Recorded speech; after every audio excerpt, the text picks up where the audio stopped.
Station. What is going on, everybody? Welcome to One Collection Down and welcome back to March Madness 2026. I hope everybody's having a great Friday night.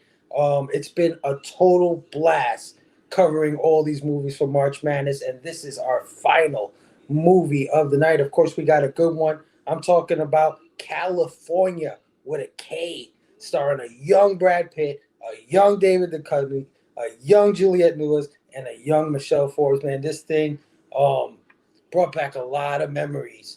And I don't think a lot of us have seen this in a long time, so it's going to be great to get into everybody's thoughts. Thanks for joining us tonight. Let's get this party started. Let's get this train rolling. First up, I'm going to bring out my man, the creator of March Madness, man, my boy, Rocket Robbie Billups. Asian. What's up, dude? Super excited to be here for everybody's finales for one of the greatest March Madnesses we've ever had. 2026, 3 channels celebrating the madness of cinema all month long. Dude, this has been great. And this is not the one that I initially chose, but due to foreseen circumstances, I wasn't able to join for Misery. But California wasn't even on my radar. I haven't seen this movie since I think me and my parents rented it when it came out on video in 93 or 94. So, man, it was pretty close to a first-time watch for me, man. Oh, yeah. No, same thing here, bro. I haven't seen this thing in years, so I kind of forgot a few things, kind of brought back a few memories. Can't wait to get into it with you guys. And by the way, great interview with Joe Casey earlier, man. Everybody go check out my brother Rocket Robbie, who just had the great Joe Casey, who's about to launch Ben 10 on Dynamite Comics. Cannot wait for that, man. It was a great show. But thanks for, pulling an all-nighter with your boy Phable. And all weeker is what I'm doing right now, man. But yeah, dude, March Madness is always worth it. So, and you're worth it, Phable. So, yeah. Thank you. Oh, by the way, Mike wanted me to check on you, make sure you're doing okay. Tell him I'm okay. I'm okay. Let's bring out our partner, man. Our guy who was doing March Madness for the first time with us this year. Had a great batch of movies as well. I was on a lot of his shows. A great friend of mine, man. I love this guy so much. I'm talking about the one and only Matt, Heroes for Hire Comic Clubs. Well, tell me, how are you going to write a book about something you know nothing about? But anyway, thanks for being here. Thanks for letting me be here. And I've really enjoyed it. Appreciate you guys letting me tag along on this journey, this March Madness. And also just a little addendum before we start. Not everybody in Kentucky is a serial killer like Brad Pitt. Okay, so just don't worry about that. This movie does start out in Kentucky. I think they're in Louisville, Kentucky. But they're not really there, but I mean that's where they're supposed to be. Yeah, I've been up through Kentucky, and I can attest to what you're saying, Matt. Not everybody in Kentucky is a serial killer. Most of them are serial chicken killers, right? And the rest of them ride horses. Those chickens better walk out. They deserved it. They had it coming. Okay, trying to cross the road. I mean, what were they thinking? Yeah. Well, Matt, thank you so much for joining us tonight. Love doing this thing with you. Glad you joined us this year for this. Hopefully, this is the beginning of a beautiful relationship, and we can keep this party rolling with all the fests that we do throughout the year, man. So awesome to have you on tonight for my final movie of March Madness. This is awesome. All right, let's move on. Let's bring out this homie, a good homie of the community, a good homie to pop culture philosopher, somebody that shows a lot of support and has become an all-star doing these movies with us, man. I'm talking about the Metal One himself, Metal L Collectibles, my man, Chad Station, guys. Let's let the madness resume. Oh yeah, dude. How's it going, man? It's going great, man. Thanks for having me back. I've had such a blast doing these sci-fi fest with Robbie and you. Just had an awesome conversation about the substance on Wednesday with Matt. Like, I love doing this, man. This has been great. By the way, I'm going to change my rating to I did 4.69. Now I'm going to go 4.869. Okay, just thinking about it for a couple of days. Sweet. Substance was freaking fantastic, man. Go check out Matt's show from Wednesday on the Substance. That was a really good one. I really Highly recommend that movie if you're a horror fan. Yes. yeah. Yeah. If you're a little bit squeamish, you might want to. If you're a little bit squeamish, I highly suggest it. And then Don't watch watch the it. Society right afterwards, man. Don't watch it on a watch it on an empty stomach though. Watch it while eating spaghetti. No, there you go. Yeah. And some Jello, red Jello. There you go. No, well, green Chad- Jello because of the substance. The green Jello. It's a green. Oh, Jello. There we go. Well, Chad, thanks as always for joining us, man. Also, I hope to see you on more of these things as we go forward throughout the year. I'll be definitely sending out the invites, but let's bring out another good brother of ours, somebody else who's been rocking the movie reviews with us a lot lately, and I just love this guy so much. I love his energy, the stuff he brings to these shows, man. He has great insight as well. A great movie connoisseur. My brother, Cliff on comics. Stage. Oh. At stage. Am I ever gonna get this right? I don't know the wrong way. It's terrible. Station. I'm over here. I'm over there. Whatever. But I'm happy to be here, and it's my first March Madness with y'all. You know, and I also am joining you for all the finales, so I feel very special. Oh yeah. Well, it's always fun to have you on these things. I think you bring a great energy to these movie reviews and great insight. So glad to have you on my final movie review of March I Madness. appreciate it, and let's see how much we could say tit and titty tonight, because there was a record set on Wednesday, Oh, Wednesday. and there's still plenty of tit and titty flaunted in this movie. So Yeah, this is true. All right, and welcoming back my sister from another mister, man. I love this lady so much, man. She's joined me on a few of my movie reviews. Anytime I can get her on one of these things, I jump for joy, and she decided to join us tonight for our finale of March Madness. I'm talking about my sister, Sabrina, the Coffee Monster. Station. Great energy. I'm like, wait, is it me or is it someone else? I do want to point out, though, for Robbie and Matt, if you have to say a state is not known for serial killers, I'm starting to think maybe it's known for serial killers, you know? Just saying. Well, Sabrina, What state always a produces the pleasure. most serial killers? Surely we know that. I Washington bet it's State. California or New I York. think it's Washington State. No, don't think I'm from Cali. Washington State? I love how Matt just goes, it's Washington State. Yeah, Well, think about it. You got the Green River Killer, Bundy's from up there, the Smiley Face Killer. I could go on, but I'm not. That's true, yeah. It's probably got the most well-known, but maybe that means they're not good at it. So there might be another state good at it that we don't know about. California, Texas, and Florida, historically. Yeah. And Anyway, they say it's due to population, which I think is a Well, in cop. Cali, there's a lot of places to bury a body. You know, a lot of desert. This Yeah. is A true. lot of desert. Well, This it's is true. true. There's a lot of places I can bury a body in Kentucky. There's a lot of mountains. You know, New York, I mean, New York has a Louisiana lot has of- lots of places to. I'm just saying, Yeah. scary. New York has a lot of But okay.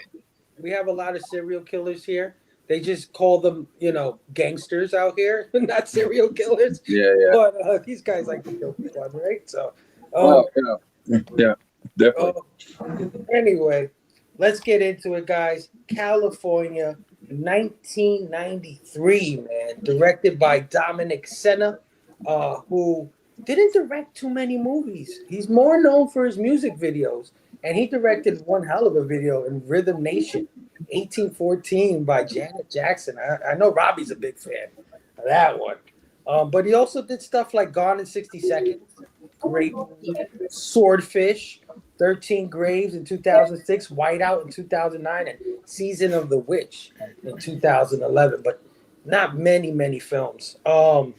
He did it from a story and screenplay by Tim Metcalf and Stephen Levy. And California was released on September 3rd, 1993. And this thing was a box office bomb, dude. It was a dud and a half. It opened at number 17, guys. The weekend open. It had a budget of $8.5 million, but only made $2.5 million at the box office. So, Yikes. upon its release, it received mixed reviews. But funny enough, Roger Ebert of the Chicago Sun-Times gave it a full 4 stars and said he loved the performances in this movie.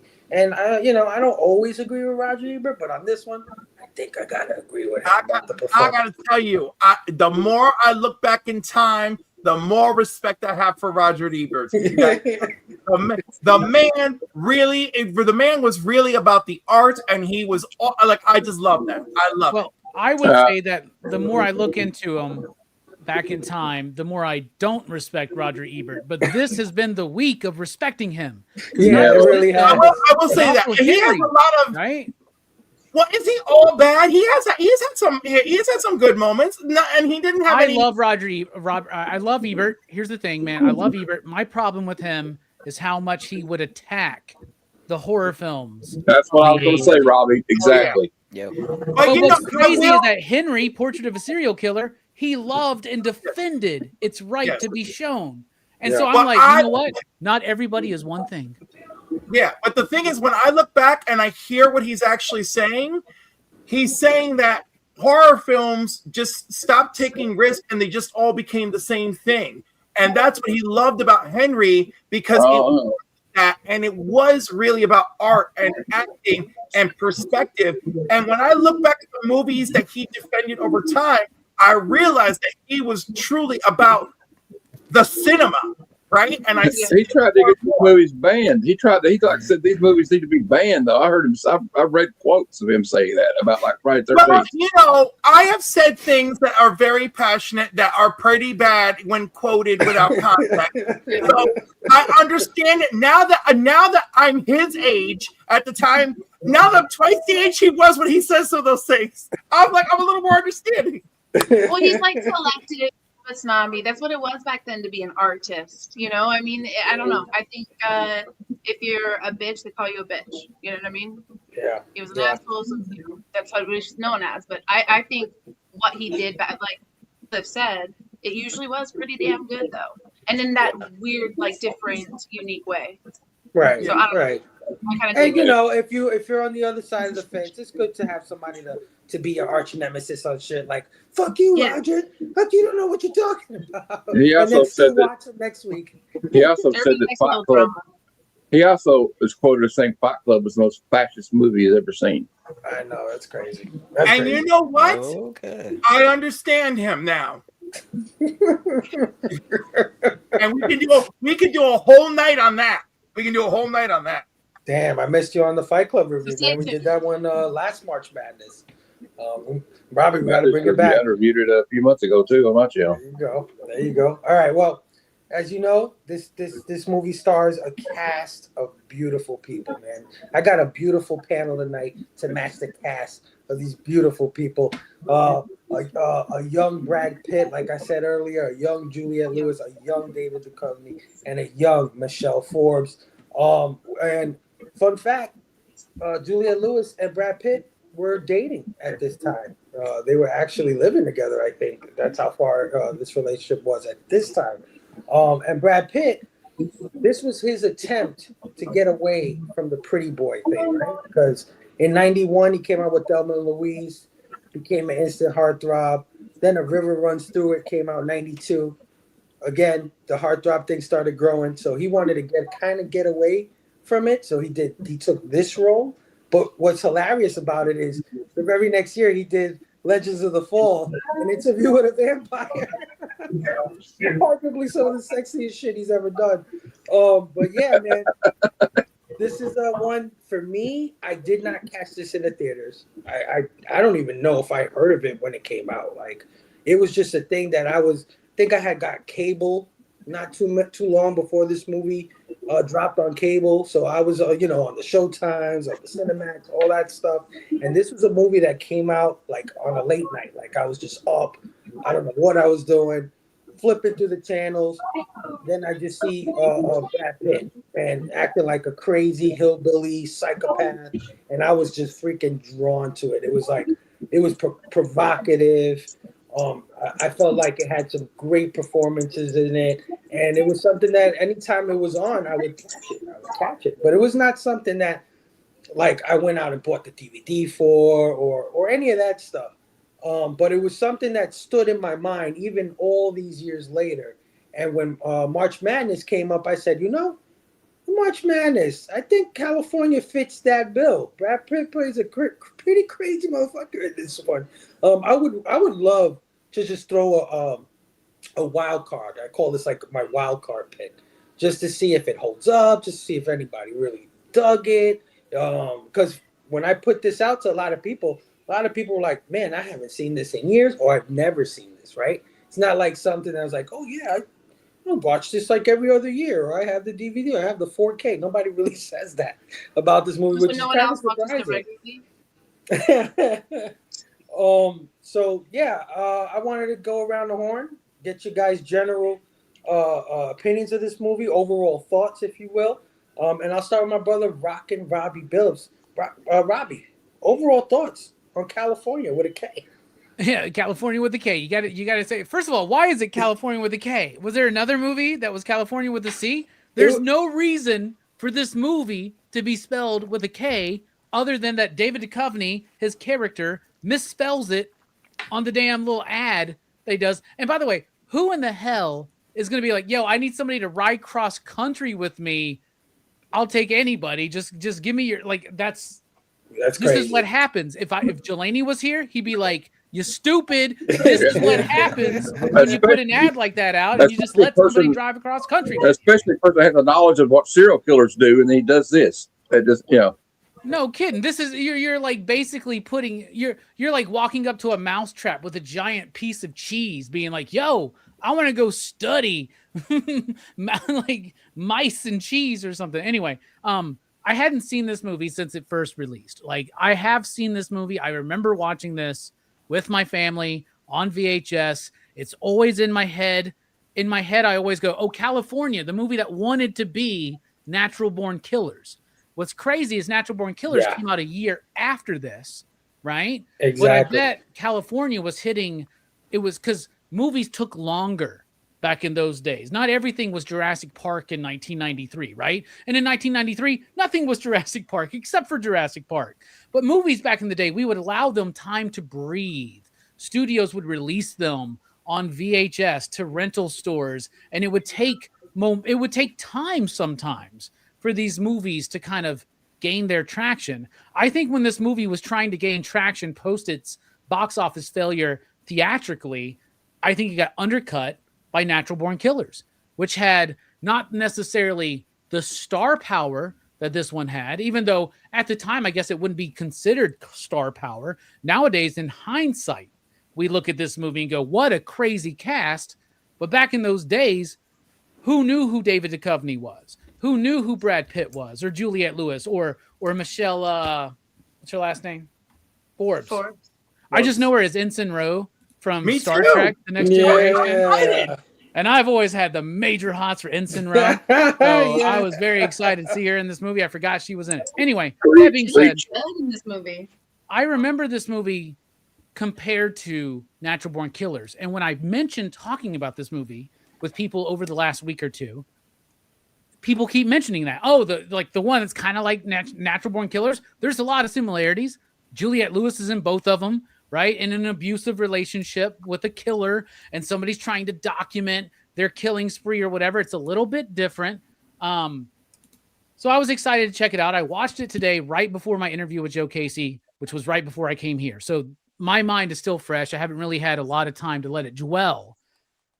But in hindsight, and I remember I while watching the movie, I understand why, as a 14-year-old, I would have thought this movie was boring, right? Especially compared to something like Natural Born Killers, which honestly, I'm not quite the fan of, right? But on the rewatch, on this watch, which is kind of like my first watch as an adult, I thought it was okay. It's not super great to me. I think it's trying to do things that, and it's trying to do things subtly, but it doesn't quite land or work. However, all of the performances are amazing.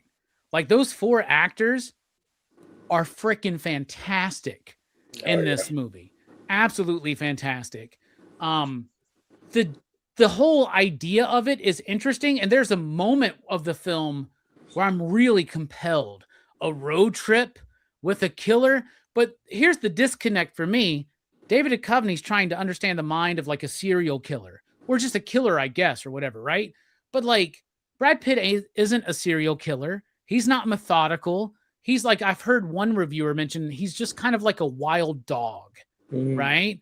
And I think that there's more opportunity in this movie to explore things, especially with the idea of what is the difference between these yuppie Yankee like guy like this couple versus this Southern like uneducated couple. Like there's a lot of interesting things to play with there that they don't quite fully deliver. It's a class study, like in class, you know. It is, right? Yeah. But then like with the idea that like it's not class that makes Brad Pitt a killer, because Juliette Lewis is the sweetest person out of everybody in the movie. So all in all, I think it's got some flaws, but I think it's got some strengths. I think it's better than I thought it would be. And I know everybody loves Brad Pitt. We were talking a little bit about this before we went live. There's a reason David Duchovny was in Red Shoe Diaries. There's a reason David Duchovny is in everything he's in, Californication.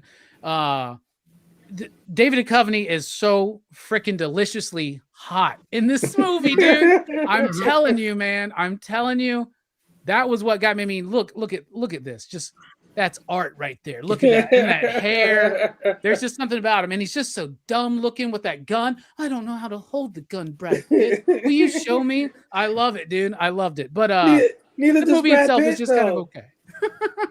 You tells me you gotta hold it soft like you do your pecker, he said. Yeah. Here, let me show you. You know what I'm saying? Like there's some homoeroticism in this movie. I was gonna say, let me tell you, I was so happy to be brought along for this homoerotic romp. You know, like it was 90s gay baiting at its absolute finest. Right. And it's like there could be all kinds of shit being played with here. If like, and I understand it's 1993, but like I'm just saying, I'm not saying that the women could have had a thing and the men could have had a thing. There could have been some kind of polyamorous thing going. There could have been like a little bit more like exploration though of like their connection, even though they're so different societally. And part of that connection would be like a sexual attraction, right? Which we obviously see. If this were nearly any other free country, they totally would have just done it. There would have been one great scene in this movie. Yeah, exactly. If this were a French film, if this were a Norwegian film, if this were a Spanish film, I mean, they all would have went there, but like, no, this was an American film. And it's like, ooh, so let's just do the illusions of pansexual fire before we even knew that word in 1993. Hey, listen, when I put this list together and I was talking with Chad, we were like, oh, I can't wait to have fucking Cliff on California. We knew you were gonna love this one. But yeah, man, I you're right, Robbie. He's not a serial killer. You're right, there is no methodology to his thing. He's just wild. But I think it's still interesting that this guy, David Duchovny, his character is trying to like get in the mind of a killer kind of thing. And he's riding with one the whole entire fucking time. And he thinks he's so smart. And I think Brad Pitt like lets him know, like, you got something to say? Like, you know what I mean? What did he say, Matt? Well, yeah, I think that ties into the theme, right? Like he's so pretentiously looking into making his own career by understanding these people. He's got one that he's just allowed with him. The smartest person in this fucking movie is Michelle. Well, Pfeiffer, he said that. The direct quote was, "Tell me, Big Shot, how are you going to write a book about something you don't know nothing about?" There you go. And also when he was like, what did he say to him? He said, that's not your father. When he was going to shoot the cop, he was like, I know that, you idiot. Yep. But Matt, what were your overall thoughts on California? Well, I think what they would call Brad Pitt's pathology is a spree killer. But anyway, I watch a lot of documentaries about serial killers and stuff. No shit, Matt. We can tell. All right. And you can be a serial killer like he's this, obviously though still a sociopath and a psychopath because he's got no feeling for these people he kills. Yeah, Matt's like, I love serial killers. They're great. I know everything about them. Don't look for them in Kentucky, I don't though. love serial killers. Wink, wink. But I'm fascinated by the pathology of what makes somebody like that tick. You know what I mean? Like, I've always been fascinated by that. It's like the same thing with World War II. These people that were just following orders, like, why would you even do those orders? But why would you get in that mind? Anyway, let's get into this. California. I wonder if they spelled it with a K because they start out in Louisville, Kentucky. I never even thought about that. I always thought the K was for killer. That's what I thought the K was for. That too. Okay. I thought just because think somebody it's, owned the rights to pretentious California. You know what I like? Pretentious. I like the fact that I'm from Kentucky, so we don't hear a lot of movies. Like, people don't really want to talk much about Kentucky in movies, unless they want to make us all look like Tupel's hillbillies that make moonshine. But the movie is, I'm not going to say it's the best movie in the world. But it reminds me of, like, there was a lot of movies in the 90s that were like kind of like road movies with killers in it, like Freeway with Keith Sutherland and Reese Witherspoon. Love That's and 45. a great movie. Yeah. Freeway is amazing. Yeah, Love and 45, which is maybe lesser known. Thelma and Louise was kind of a road movie too that came out around that time. The Hitcher. Yeah, The Hitcher. And I obviously, I don't know that Oliver Stone was influenced by this movie or not when he was doing National War Killers, but like he had to have seen it because I wonder if that's why he cast Juliette Lewis, but I'm not sure. We can't prove that, but I think with the director, I know he's probably hadn't done a lot of things at the time. You could tell, I think he hadn't done a lot of movies, and you can tell by the way he does things in this film. He's a director. I wasn't surprised when I found out he directed music videos. But it's an interesting storyline, although you'd think a guy that was studying the pathology of serial killers would know not to put an ad out at a college to have somebody strangers ride with him. But right. I also love the Juliette Lewis is brilliant in this film. Yes, because she breaks your heart. That's the most heartbreaking thing in this movie to me. And I think they also did it because you kind of think Early's kind of cool a little bit because him and Dave Duchovny are kind of like bonding a little bit, like when they get in that bar fight. But that's when I think they use that plot point when he does what he does to her to make sure you have no sympathy for this guy at all anymore. That's it. There's nothing redeemable about him. And so you see that, like the childlike innocence of a character like her, and then we hear more about her backstory, like when Michelle Forbes is helping her do her hair, and she talks about what happened to her when she was a teenager, and you're like, oh my God, this girl's broken. No wonder she fell into this with this ruffian. Mm-hmm. But Brad Pitt, I think he is from Missouri, so he kind of got the old Kentucky kind of like backwoods kind of accent. So I like that. I always like Brad Pitt. I mean, I know he's always been like this, like quote unquote Hollywood heartthrob, but everybody always thought of him for his looks. But dude, this dude can actually act. This dude's a brilliant actor, and this is early on in his career, obviously. So I think he's still a little rough around the edges. But just like it's a total '90s movie anyway. So like when I think of this movie, I think of like grunge music. And all these other 90 movies kind of got a grungy kind of feel to it. Like 1993, I think it came out. So Nirvana was still rocking.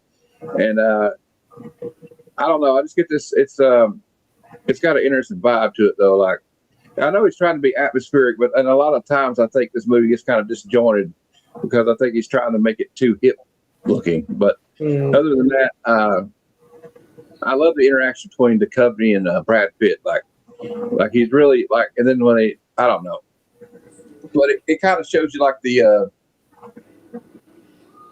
don't know, how do we know anybody? You go, oh, this guy looks normal. How do we know this person's normal? Like they think he's kind of harmless and just a dumb hick. But then he people can take their mask off and show you what they really are. But And I was interested why he was talking about doors. He goes, "I got to find another one of them doors to open." And maybe he was hallucinating or something. Maybe he had something wrong with his mind.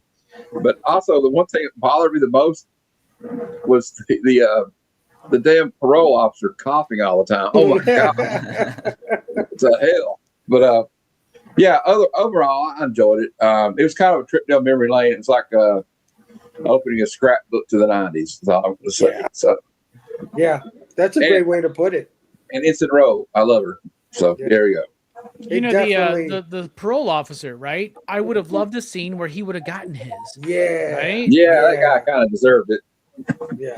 That's the one aspect that they kind of dropped in the film is the police aspect, the trying to find him or track him down kind of thing. It wasn't really explored much. Yeah, you know what? I was thinking that too, Phable. Like, maybe they should have added another character that was like a cop that was on their trail.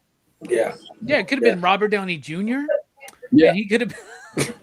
Well, I don't know.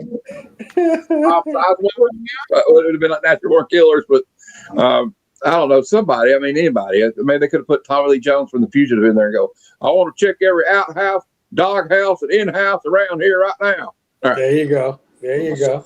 Somebody that also had like a crazy deep Southern accent, like Brad Pitt. Yeah. Okay. Yeah. No, I agree. It definitely gives me '90s vibe. 100%. It definitely is a throwback. But Chad, what did you think? Overall thoughts on California? So this is my first full watch. I think I caught probably like the last half an hour of it on a rerun, on cable, like we were talking about, just playing. So I knew kind of like the gist of what was, going to happen in the movie, but I've never watched the whole thing. So this was my first time. And I gotta agree with Robbie and Matt. I enjoyed the film. And it definitely harkens 90s. But there were definitely like kind of like some pacing issues for me where it's like they lost the element of tension to me. Like there's just bits of explosive parts and then like filler, like filling in backstory where there could have been a whole lot more tension. You got, a fucking psycho killer who just opportunity killer, right? Like he doesn't have a rhyme or reason. He just needs some cash and there's a guy there, so he beats him to death. I think they failed on that a little bit, but there's so many cool performances. The sets at the ending, like the whole like nuclear fallout set that's going on and the mannequins, and that was really cool. The fight between them. So I enjoyed it. I'm glad I watched it, and I'm glad I'm here to discuss it. Oh yeah, I think I agree with you with the pacing stuff. It didn't really hit me like that when I was a kid. I don't know what attracted me. So I don't know. I guess I was into Red Shoe Diaries and shit like that. This movie gives me that feel. You're muted, Matt. You're muted. That's the second time you've referenced the Red Shoe Diaries. Hey, listen, well, no, it was one time Phable, one time Robbie. I'm just saying. I was the first one, bro. All right. Okay. Well, that's the second time I've heard it referenced tonight. I know that. That's and let me tell you, bonded over the years is our love of Red Shoe Diaries. And statistics say that bros who watch adult film together have better friendships. There you go. There you go. We're very awkward ones. But yeah, I wouldn't know. I agree, Chad. I agree. There is some slowdown there. I think you're right. His killing is opportunistic, but it does get more sadistic as time goes on. He does get a little more fucking like, he gets mean, like Adele says to him. You're mean. Well, I like what Chad said. I mean, like the methodology is this: like he needs money, so he's going to kill this guy because he saw that he had money. Like it's not like he does. It's not like he kills to fulfill some kind of weird thing because of like what happened to him when he was a kid. Right? The ultimate goal is to fool these people that he's going with, and so if he doesn't have money, then they're on to him in the right end. Right. The whole point is for the ride to continue. So you guys have to remember, like, there's so many storylines going on in there because I feel like he very much represents those batch of serial killers who aren't in quote in a box. Like we want to put everyone in boxes. He is a serial killer. He's killed several people. That's the serial killer. Some have methodology behind it. Some have like a reaction to it. He enjoys killing people. We see that. So he gets gratification. Sometimes that's enough to make you a serial killer. But in this case, some of them are because he just wants to kill them, and others because he needs to continue this ride to California. He needs to get Great there. point. Yeah. Yeah. And he definitely has a mental tick with it. Like there's something broken in his mind, because after he kills somebody, he kind of like they talk about the dad. Fucks with himself a little bit. Yeah. So you kind of hear about his like childhood. So clearly he had some issues, you know, in the past. I would say very traumatic. Something happened when he was a child. But again, they don't go into it because that's not the point. Because you always want to also root a serial killer to their, you know, history, their environment. You know, environment versus nurture versus nature. Yeah. And Sabrina, I think that's what he meant maybe by the door. You know, you always talk about finding another door. Like, maybe this is like killing somebody. Maybe you talk about killing somebody. I don't know. Yeah. Really Well, I mean, you could see it when he's with the store clerk the most, right? When he looks at the smiley face thing and he goes, "Oh, you think I'm gonna kill you?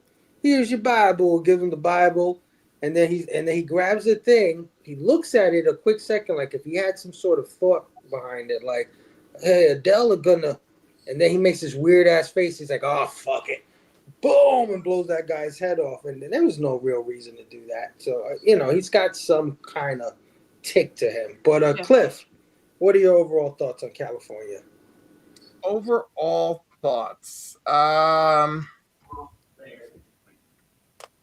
Gritty, uncomfortable, road trippy. I like the road trip element because like the road that like it actually like the movie does a nice job of kind of setting you up for this may not be what you think, you know, or oh no, it's not that movie. It's like, oh, but it is that movie. It's actually, and by the way, everyone I've heard mentions of Natural Born Killers. This movie is much more grounded than Natural Born Killers, right? And also a little bit older than Natural Born Killers. So good for that, for the movie being a year older. But yeah, it was like road trip means like, you know, road trip and like slasher realism. I like the combination. You know, gritty, uncomfortable. You know, I don't know. I really had fun, and it almost passed the Bechdel test because when the girls were just like, "I'll cut your hair," and it's like, "Oh, this is your photography," they almost got away with not talking about men for a moment. It was great. All right, so you enjoyed it overall. Awesome, yes. Awesome, hell yeah. Sabrina, my sister, what did you think? Overall thoughts on California? Yeah, I was 3 when it came out, so I didn't see when it came out. But I did see it with, like I said, my grandmother, like a little bit later in the 90s. So it was still in the 90s. We rented it, I think also on VHS, you know, through like Blockbuster Hollywood, whatever, you know, back then. And I liked it then because I was really into film growing up. Didn't have the greatest, you know, upbringing. So film was like my escape. So I loved films. And I loved like real artsy to modern to like, you know, hip, whatever. Like we were talking about Natural Born Killers. That's a more, I would say, like modern, trendy version of this movie, right? If it's even, we don't really know that they compare, but I would say that's like you have 2 types of people who, you know, enjoy that versus who would enjoy this. And this is just, for me, it was a great film in what it was supposed to be because it did exactly what it was supposed to do. It made you feel something, gave you emotion, kept you thinking about it, kept you talking about it. You know, I'm sure a lot of people talked about it after they watched it. And then it made you think, you know, quite a bit of different things.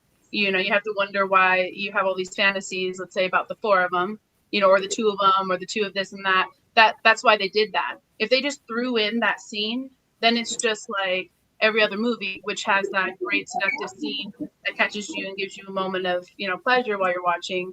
And then that's it. You lose it. This, you never get it. So you're just constantly either thinking about it every time you watch it, or, you know, not understanding where it could go, but gives you options where it can go without telling you.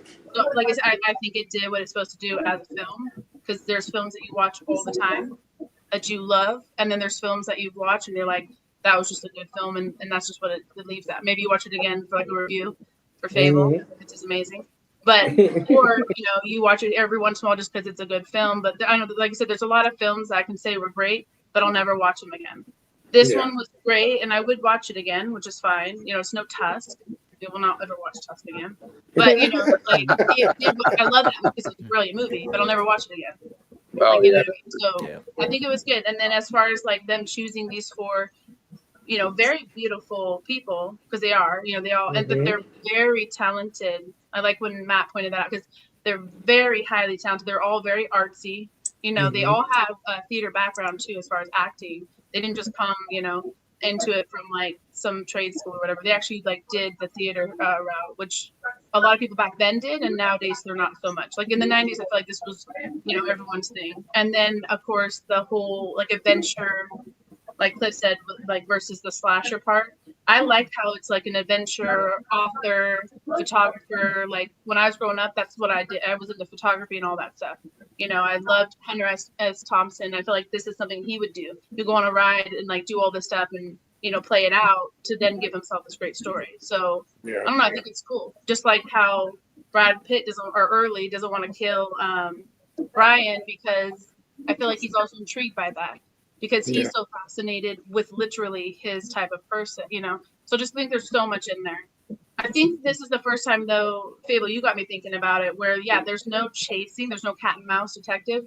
But I think I like that, too, because that was a lot of what was going around in the 90s. Everybody did that, and they just chase, and you're like, okay, come on now, just catch them. Yeah. That's not in this case. That's not the storyline. That's not what they're doing here. If anything, we want Brian to wake the fuck up and catch it, because, you know, Carrie is smart and realize that we all think she's just being a bitch. But really, she was right this whole time. Like, she comes Now, across. I was with homegirl from minute one. Real what is this ride share bullshit? But she did come across. You wanted to feel like she was snobby, a little bit bitchy, you know. But I love that. No, yeah, she definitely came across that way. Especially when he was picking his feet at the table.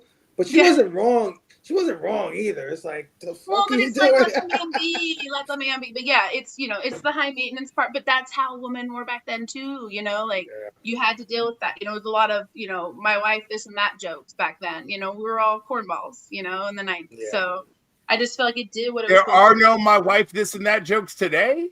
You know. Some of us are good wives, okay? You know, there's not. No, I know. I'm just saying, like, you know, I'd like to see the end of that. I'm like, because when I hear those jokes, I'm like, fucker, why did you get married? Why did you get married? You know, for the sex. The sex. I was like, stay single. Just stay single and use Tinder. My God. Oh man, but you know what? I love it for that. You know, they were great. You know, and then I like that they started it out real quick, like they came in with that, you know, real grungy scene, you know. Even down to the cockroach, you know, which you know, my condolences to the cockroach, but you know, like the vibe was cool, because a lot of movies back then it's like landscaping and credits and songs, which I mean it's fine. Some the songs were really beautiful, but like in this case it was just like throw you right into it, and you're like, whoa, what did I just get myself into? Right. You know. Right. Yeah. I mean, immediately they let you know who Early was right from the start. When he gave her the shoes, because they threw it in your face right off the bat, so you kind of already know they're gonna be all over the place. And up here, I'm all over the place, so I'm like, I love this. I can, you know, that's a vibe for me. So I actually liked the pacing of it, which sometimes that's what I'm most nitpicky on. But I liked it because I feel like everything led up to where it's supposed to be. You know, sometimes very impulsive, sporadic, but again, like there's this whole journey of getting to this place. You know, all together intact or whatever. Well, they kind of do a misdirections first, so you kind of think this guy picked up this girl hitchhiking as a serial killer. Well, I think that guy was played by Brad Pitt, even because I'm watching it. I'm like, I'm pretty sure that's Brad Pitt right there. Yeah. That was a good little moment. Yeah, just to kind of draw you in a different way, I guess. Yeah. Which even with Brad Pitt, you know, you have this whole thing where you go on an emotional roller coaster because, you know, you like him, which you don't want to like. You know, maybe that's what puts me like uncomfortable, but like you do, and then like he does all these things, but then he really tests you. You know, going towards the end, you know, that gets to the point where it's like, okay, you know, fuck Early. Yeah, but I can't run with this guy anymore. Yeah, you're like, you know. Yeah, but I like what you said. I like what you said about this 4 people put together, like kind of a social experiment, like Robbie was saying. It's like a class kind of thing, 2 different worlds, right? But like, as twisted as Early was, as Adele was a sweetheart, but she was a little fucking off her rocker a little bit. She was a little off kilter, right? Yeah. And as crazy as they were, and as level-headed as I guess David Duchovny and Michelle Forbes was, they still affected each other's lives profoundly. And I think that's the pull of this movie in a lot of Well, and ways. sometimes in Those a good interactions. way, because you see early trying to loosen up Brian, which I'm like, yes, like do what the fuck you want. Like what you can't drink and enjoy yourself, because she's but of course she's doing it though not in a possessive way. It didn't feel like, it felt like it was because she was so paranoid about what they were, which we all knew. So it was like we were with her. But it's still, you were like, I found myself like, yes, like he's shooting off the gun and stuff. She's pissed, like, let him enjoy his life. Right. You know what I mean? Right. But like at the same point, this guy is bad news. But you're like, Exactly. let him, I don't know. It's like, it's a lot. No, for sure. I mean, nothing brings that home more than when you hear their voices on the tape recording later and they're showing the pictures. And it's like, yeah, they were fucking crazy. But man, was that a time, right? Like, it's like this weird, I forgot what movie it was, Robbie, that we spoke about where I had said something like that, where it was like, when you're going through a bad time, it doesn't seem like something that's like something to remember later in life. But sometimes you look back on those rough times and you're like, it was fucked up, but I was alive. I was living at that time. I got like Stand By Me vibes off of that. Early, So they sit there and go, honey, do you remember that time that we were on that road trip and you got those people, complete strangers, to ride with us, and they turned out to be a psychopath? I'd more be like, that would be more held over your head the rest of your life, probably. Well, it reminds me of our conversation we had last year about Stand By Me, right? Is that it? Like, it might be. And Stand By Me is so similar to so many other movies. In fact, when movies do that, we're all like, oh, they're doing a Stand By Me there. Right? Okay. This movie is not doing that. But also, I mean, we're downplaying the moral failures of David Duchovny's character. I mean, he is complicit in but so he's just much. so good looking, so I don't know. It's just hard. Now, I don't care that he's good looking. Both those cycles, I would have a wild threesome with, but then I would leave. I would go away. Now that needs to be the sequel. That's the part 2. Yeah. Please, the sequel. What? Where the older David Duchovny, who's still kind of fine, where he finds a new roughneck. No, they did a sequel. They did a sequel. It had Tupac. It had Tupac and Dr. Dre in it, right? It was called California Love. Yeah, that was the sequel. There you right? go. We'll call it New York, but we'll call it KNEW. Yeah, that's how we'll do it. Anyhow, like David Duchovny's failure as a moral failure here is like, there's so many flaws to this man. But number one, he is detached from every situation, even his girl. All right, he is too detached. And he's putting materialism, we need money for the ride, over safety, concern. 3 red freaking flags on the field, man. On the field. I don't need Michelle Forbes to tell me shit. She'll be like, this is kind of fucked up. And I'll be like, as soon as they fall asleep, we're gone. Like, I don't even know. I mean, did you see the two standing there waiting for them to pick them up? Like, they just looked at him like, it was it was pretty wild. Yeah. But I don't know. I think part of him he wanted the adventure. Like I keep saying, it goes back to that adventure part of it, which I think is like the road trip. Like he wanted. But that's his problem. He's like, deep down, he's looking for a better book. It's a midlife crisis, Right, exactly. Well, he feels very young for a midlife crisis. I want to say. I just thought of something really interesting though. If money was so tight and he's worried about that getting out there, how come at the end of the movie they're in a fancy ass beach house on the beach? Where did that come from? Dude, that's the future. They wrote the book. He's already sold the book at that point. She became a worthy photographer. And then she got an OnlyFans account, and they just took off. Right, it's not like today where they just start an OnlyFans account and then they're just like, we survived serial killings. Now we bang people across America. If they would have done it like the end of Stand By Me, it would have worked, right? When he's sitting there and he's like writing, it's like, those were the best days of my life back then. I don't know what exactly happened to Brad Pitt. What's his character? Early. I don't know exactly what happened to Early. I'm pretty sure he died. So, he got shot in the face. Or did he? Or does he come back and then there's no? There you go. They bring in an Necronomicon and he comes back to life. Yeah, it's crazy. Let's move on to characters, man. We've been talking about them all freaking night already. I feel like we covered all the characters. But if there's one you wanted to highlight a performance, and again, there's not so many.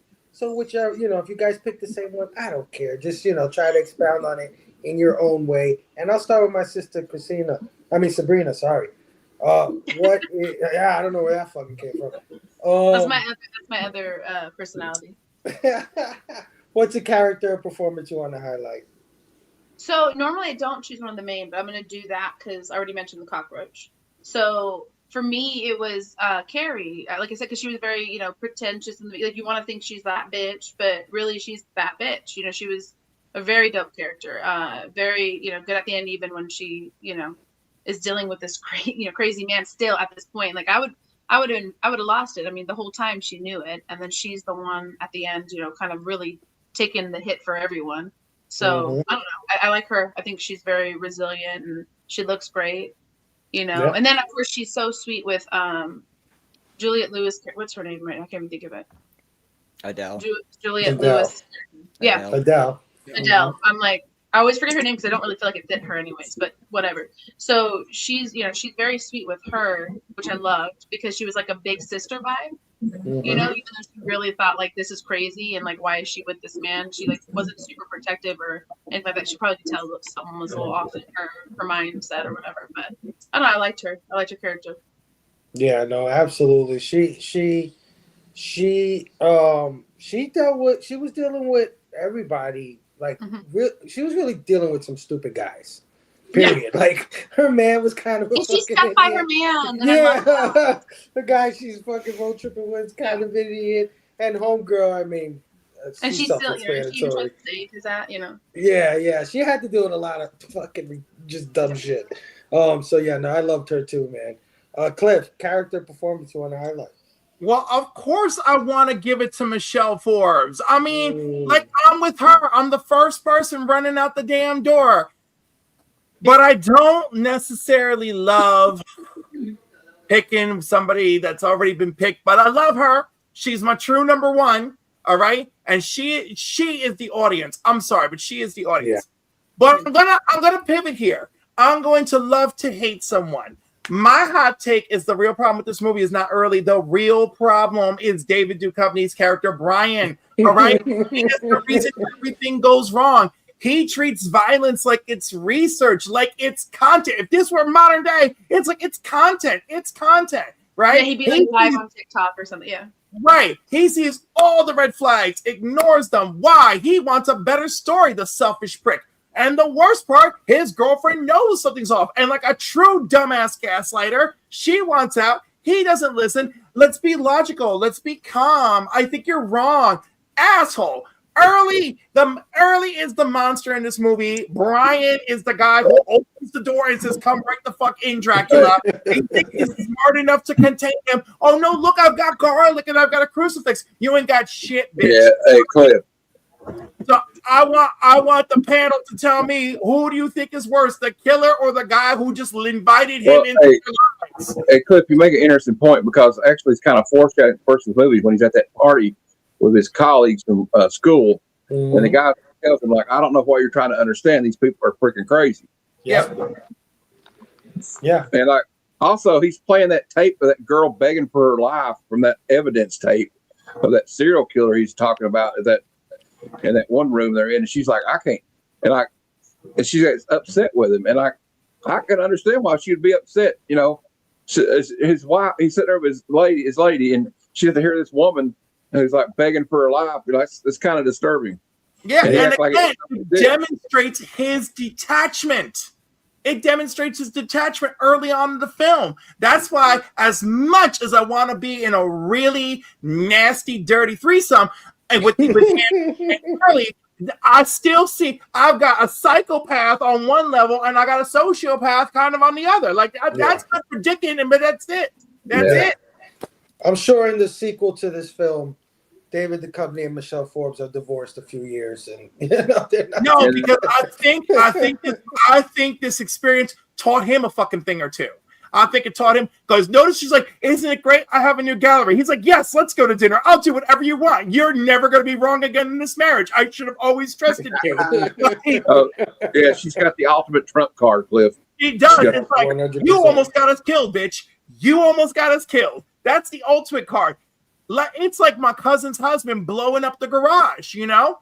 I'm like, it's the ultimate. She got 10 good years of like, I win every argument. There you go. Of the house. Our second floor toilet landed in the neighbor's yard. 10 years, hell, 20 years.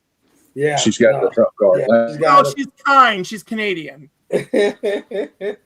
Cliff, Chad. Character performance you want to highlight? Yeah. I too wanted to pick Carrie. I thought she was the best performance out of it, and I thought she was the voice of reason in this movie, like the only one with any sense of awareness or intuition about what was going on. But beyond that, I would like to highlight the parole officer, Judson Vaughn. Like, man, it's a short screen time, but that guy makes a presence. Like, yeah, like make your skin crawl. Like, I could have done without him, to be honest. Like without him completely in the movie, he was wild. That cough.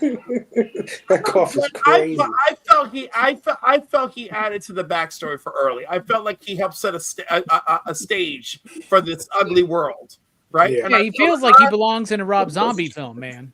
yeah, It wasn't that bad. Jesus Christ! Why are you dragging me down like this? No, seriously, dude. He's got the hook arm. yep. Crazy. He's got teeth, that the cough that you claw. can Oh, like you've never met a dude hear. with a hook You arm can hear the before. particles. You can hear the Yeah. particles hitting things from that cough, right? I love Yeah. that dude eating his sandwich, and he's like, Yeah. "You just ruined my It lunch, almost grossed me out as much as Dennis Quaid shoving shrimp in his mouth. bro." Yep, Just, exactly. And then he like picks up the leaf and he's like, "Your woman ain't much for cleaning, huh?" Oh, yeah. It's like a rotted leaf, you know. It was so gross. Yeah. Yeah. It added something to it though. Yeah. No, absolutely. I wish I would, like you guys said, somebody said it earlier.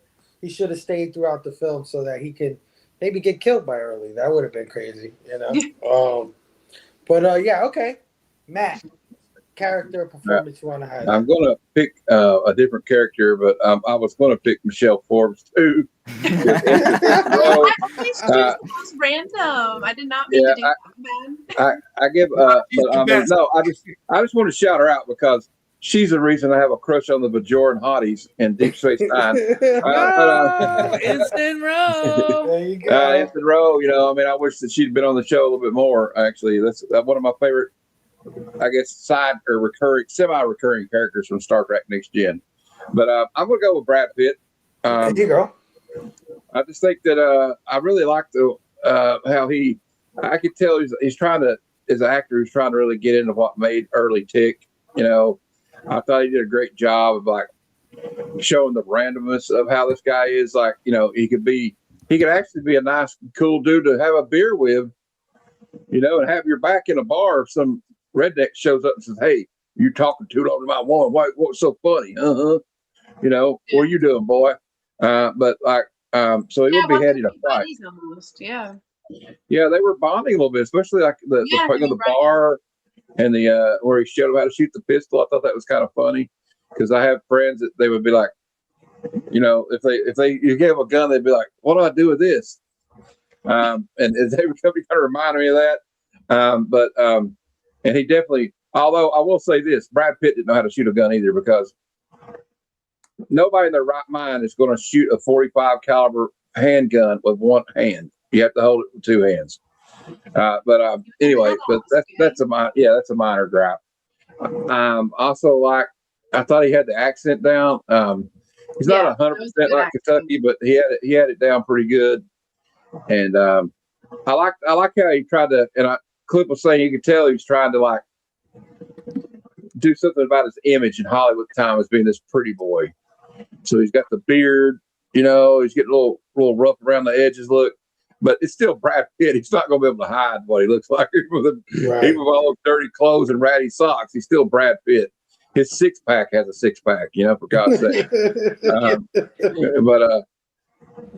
I really just, I don't know. Like, I don't know. I'm always interested in characters like this that he really has no redeeming qualities, like Mickey Knox in National Born Killers. There's really nothing you can. I mean, I guess he loves that girl, but he really didn't. Yeah. You know, but you can tell he's I think lusting over Carrie. So clearly, that was. Oh, I got to give him credit for that. That was so like disturbing when Michelle Forbes was taking pictures, and he was being a little creeper too. Let's be honest. He was. He was trying to be avant-garde. Yeah. And then he looks at her, and he's like, she's like, wait a minute. I was trying to be all creeper, but this guy takes the cake. He just starts making eye contact with her while he's having sex with Juliette Lewis. That got him. That's what I meant. Like you could tell he wanted her very much. You know, which is crazy because he didn't really come across as a sexual person until we got them two introduced. Yeah. You know, he starts to really notice her. I mean, she looks great. You know, but he started to really notice her, and then of course the night, you know, where they get it on in the hotel room right next, you know, to him, and he's show him. Oh, and he cuts his girl's hair, right? Yeah. And all that stuff. Yeah. Oh yeah. And then she has to fix it, you know. So. Yeah. 100%. So yeah, I think Brad Pitt. Just like I think he's got the most memorable lines in the movie, like that one we've quoted a couple of times about how you're going to write about something you don't know nothing about, and like I think what he was trying to talk about when he said the door thing was like the feeling these killers like this get, the gratification they get from killing somebody. It's like they go into another world. Like I've heard, I was watching a guy that I don't know if you remember the show Mindhunters, with the real Mindhunter guy was talking about how to somebody like Bundy or somebody that is like a drug. You know what I mean? Like, you know, somebody gets to these the things released in their brain when they snort a line or, you know, whatever, take a drink. It's the same thing with a killer like this. They and that's why it gets. You notice how I thought it was interesting that he kind of steps up his craziness the longer he goes. Yeah, like he kills out of necessity a little bit, and well, he kills out of hate too for that. He didn't like that landlord guy, but like he's also like if he kills the guy in the bathroom, he's doing it because I need this money to stay on this trip, or we don't have no money for this trip. You know, the jig is going to be up. So like, but he gets to the end of it. He's just like, I don't care no more. He kills the guy in the gas station when he's found out because he sees Michelle Ford watching the TV. So it's an escalation to the point to get to a home invasion, right? At the end there, like, man, a poor old couple. I felt so bad for that lady too, by the way. But like, so he made you want to hate him, even though I like Brad Pitt. He's one of my favorite actors, but he really did a good job of making me not like him. So I know that actor's doing a good job. The same thing with professional wrestling. Jerry the King Lawler used to say as a heel in wrestling, he said, I knew I was doing my job when somebody in the front row wanted to climb the barricade and try to fight me. He said, then I knew I was doing my job. So I loved his tics and mannerisms, something that he would elevate in 12 Monkeys, which we did cover at the beginning. And you notice how he doesn't. If you notice, he doesn't make eye contact too much. People, he's always kind of got his head down, like he's being aloof. Well, I like the way he's like. He always snorts. Does that, yeah. Does that shit, or when he does like the gorilla walk, where he's like, you tell him, bro. You tell him, and he just does this chest puff out shoulder shit that he does. I love when he does that. Just I think it made it more like intriguing that he did those things that you're pointing out, because it was like, that's what I mean by you want to put a serial killer in a box. Like they often act real straight, square, real formal, right? Just to go unnoticed. But he just doesn't give a shit. Like it makes him more animalistic. Right? Yeah, there you go. That's a good way to put it, Robbie. Definitely. All right, Brad Pitt was phenomenal. I think this is the genesis of what's to come from him as a character actor, right? Because he does great dramatic roles, and he can play the serious type or the debonair or whatever you want to call it.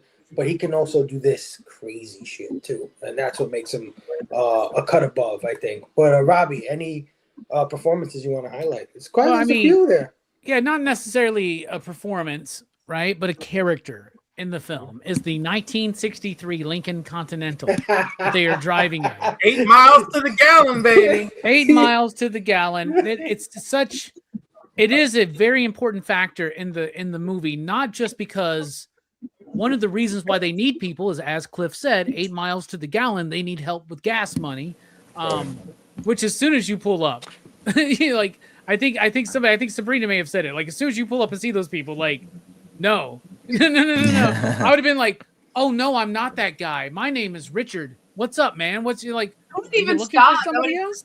Like, bye. Like, no. I would have just kept going. But no, that car is interesting because it's got the suicide doors, and you have to kind of like have permission from the front seat to get in, out, or in. So like, it has this element of being trapped, and also it shows the classness of the movie, right? Where like to Carrie and Brian, this is just their car, but to Adele in particular, and even early, it's like magic when the fucking convertible thing happens and the trunk opens up. And so it shows like a wall that's between them that then breaks down and becomes the land on which they both as couples coexist, if that makes sense. Also, love the idea that Early is a little bit of a conspiracy theory nut, right? And by the way, breakfast was fucking invented by the fucking companies, but it wasn't the cereal company. It was like it was the pork industry, right? Where they were trying to say like breakfast is the most important meal of the day. That is bullshit propaganda. That's not true. That's not To true sell at all. bacon. Yeah, to sell bacon, right? Yep. But they're in a 1963 Lincoln Continental. Kennedy was shot in a 1961 Lincoln Continental. In what year? 1960. I wonder if there's some kind of significance there about danger. And then there's the text. I feel like there's they picked that car for a fucking reason. You know what I'm saying? So I think there's a particular reason why that's the car that Kennedy was assassinated. If that makes sense. So I like that car. I think it's I like this trend that you got. I think ever since somebody picked a city as a main character, you've been ever since Joe Corallo acted like I was pretentious for wanting to pick a fucking city, and then everybody acts like they can't. Oh, there's only 3 characters in this movie. No, there's more. You just got to stretch your imagination. There you go. That was a very, very large stretch. Since you mentioned the car, Robbie, did anyone else notice? I mean, it was the 90s, but we did have open intox laws. They're riding around in a convertible, and he's drinking brews the entire time.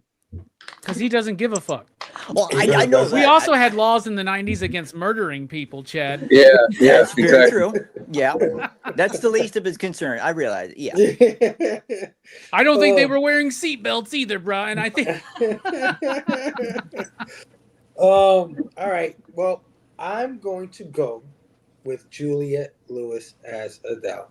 I think she was fantastic at playing somebody that was a bumpkin, a little slow, a little childlike. I think she kept Early grounded in a lot of ways, even though he was doing what he was doing. He didn't give a fuck. But she kept him, at bay in a lot of ways.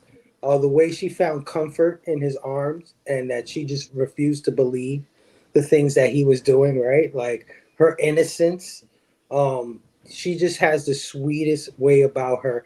I loved when she came in with her haircut fucked up, and it was just trying to be like Michelle Forbes' character, right? Like she was just trying to emulate her, and the way she did it, like coming in like, oh, like my hair, and then just the way how sweet she with the cactus. It's like, well, I'm gonna call you Shelly, and all this other stuff, and then when he kills her, oh my God, you want to talk about like fuck Brad Pitt now, like screw Early.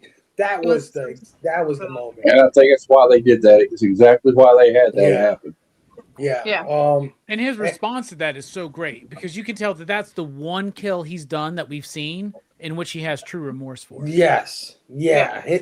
You could tell, like I said, he had a tick to him when he killed these people. It was like a sort of second regret kind of thing, like get out of my head, almost like those feelings of regret were coming in, and it's like, no, fuck that. Well, that's why I get that feeling that there's something traumatic, because it's the same with remember he falls in love. I mean, because I do think he loves her, but in a way where he feels like he's her protector. So I feel like that's why it hurt him, because he actually truly did feel something for her. You could tell the whole movie. I think he loved. That's what he saw her go through. She got gangbanged or whatever, right? I mean, essentially. And that was another scene.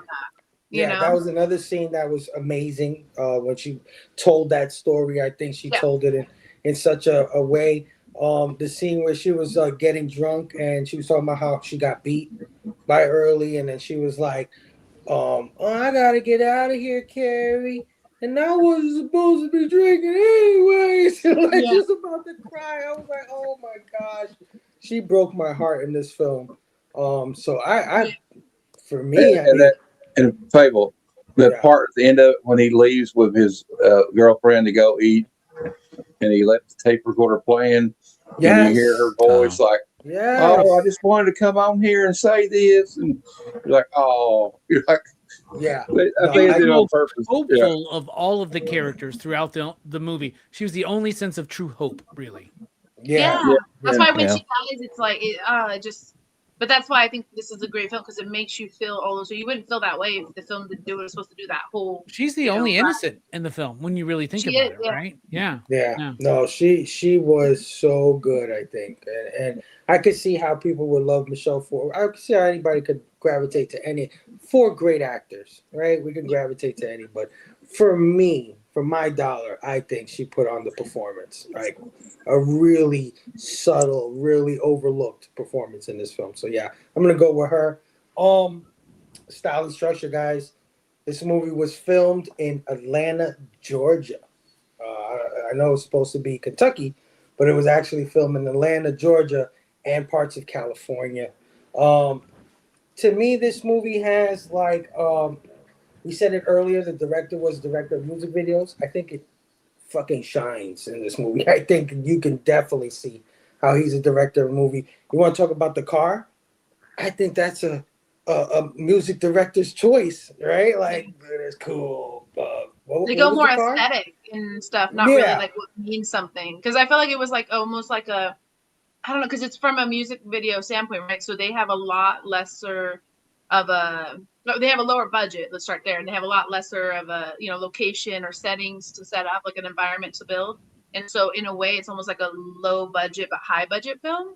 Like they wanted to feel like it's very, I don't know, like you could have filmed it, but you can't. I mean, it was filmed really well. Right. Yeah. Right. And in any road trip movie, the car becomes an essential piece of the setting and and a character in and of itself. Yeah. And let's shoot the car coming down the road and passing these houses. It's like the OMC How Bizarre video, bro, right? Yeah. How bizarre.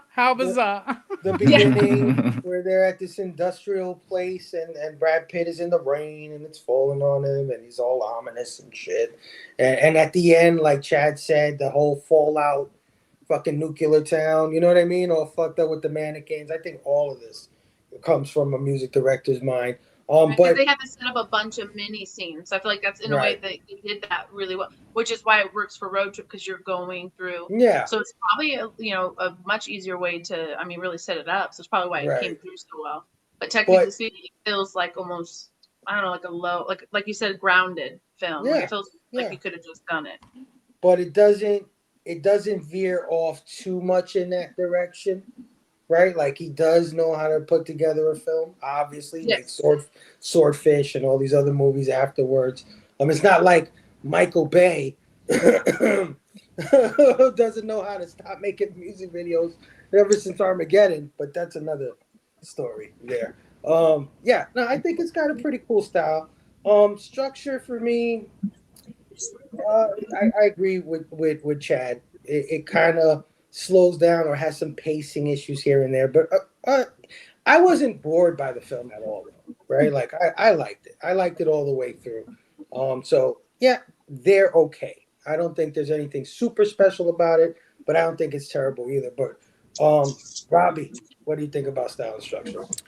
Style's great. It's a road movie, right? They show the road that they're on. They don't necessarily differentiate so much. Like we can't necessarily tell when they're on the road, like what state they're in. Like they mention things, right? But like you don't get the sense that they're in a new location, right? So there's something there about the style that it's all right, but like the use of these outside locations and stuff. And Chad, you mentioned like the idea of this like nuclear testing home.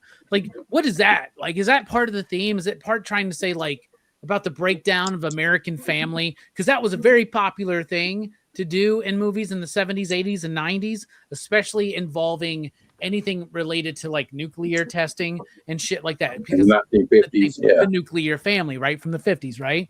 Yeah. So that's interesting to me. That made me think a lot about Batman Mask of the Phantasm. Do you remember that when like Joker's like doing that like World of the Future thing, and he's like playing around with the dolls? But the style's fine. It looks fine. I would tell you, or I would hazard to guess, that Rob Zombie watched this movie and was like, I like the look of this film. I think I do. And then, but it even goes back further than that, because obviously Rob Zombie was influenced by Texas Chainsaw Massacre and Hills Have Eyes. This movie tries to bring that flavor in, right? But I think it tries to do a grounded approach to something like that. And it doesn't quite hit. That's why I think the nuclear family thing is a big part there. But as far as the structure goes, this is one of those weird instances where I actually think the strength of this movie is Act 2, right? Because usually it's the setup or the payoff, but Act 2 to me, like when they're on the road, I am invested. And I love, my favorite chunk of this movie is when Carrie and Adele are having their moment, painting toes, drinking beer, talking, having girl time, and then the dudes are out there getting in a bar fight. And I love how David Duchovny exaggerates it. You know, we got in a bar fight. No, bro, you were about to get your ass kicked, and then this fucking murderous asshole bastard you invited along saved your ass. But David wouldn't have been in that situation to begin with. But I actually like the road aspect. I think this movie would soar better if it would have gotten to the point quicker in Act 1 and spent more time with them on the road and developing the fact that they all start realizing we're not all that different, right? Like, I want to see more of the seduction of Brian into holding the gun and feeling that power in his hand. I want to feel more of that seduction of early, of wanting what Brian has and the money and this. And because that's an interesting thing, because just because they have this fancy car, because it has moving parts, they think they have money, right? But they don't. That's why they need help to go across the road, right? I would have liked to have seen more of Carrie, like not just solely like, I would have liked to seen her more like intrigued by things and then understand what was going on underneath, right? Adele was perfect though, like just that innocent quality, just so happy to be there. This is a chance to get to a new place, and it's something that Cliff mentioned on our show, Henry, but like somebody that comes from a life of abuse, all they know is that. So she's just like, imagine what it's like then when you meet these people. You're like, holy shit, look at this relationship. This man respects this woman. They go out, they have breakfast. She can drink and smoke cigarettes. You know what I'm saying? He doesn't beat her. He can like take pictures of sex. Yeah. But also, let's be real. Homegirl, Adele, clearly suffered a traumatic brain injury, okay? She was beaten and, can we use that word? We're an hour and 20 minutes in. Brutalized. She was brutally sexually assaulted. She was in the hospital for 4 months. Yeah. If that doesn't scream, she got a TBI in the process. I don't know why. Good point. Her childlike behavior and the cognitive wonderment. I really feel like, oh my God, she's got TBI. I was like, this is so much worse than we think. Yeah. You know? Yeah. So yeah, she's oblivious to all those things, because even though she's getting beat up and she sees this healthy couple, I don't think she saw that. I don't think she saw it at all. I think she liked the attention she got from Brian, because Brian was really sweet to her and she was not used to that. I think she loved that. I think she liked being friends with Carrie, but I think she felt like Carrie was very invasive. You know, because she kept asking her questions, so that she kept getting worried about what she was saying around her. But she's that's why she leaves, right? You know, she's like, you shouldn't let him do that to you. And she's like, well, I gotta go. Yeah. But Stuff. but you know, it's funny. She's like, I'm gonna go. But like, it's like, but she also is kind of like, I'm gonna see you later. Like, she's like, Right. it's like one of those things where I'm uncomfortable now, but I still like you. But Yeah. it's clear, Yeah. especially She's the supposed way to they be play. innocent. Yeah. Yeah, the way they played the recording at the end is just such a reminder that this girl was so desperate for friends and found family.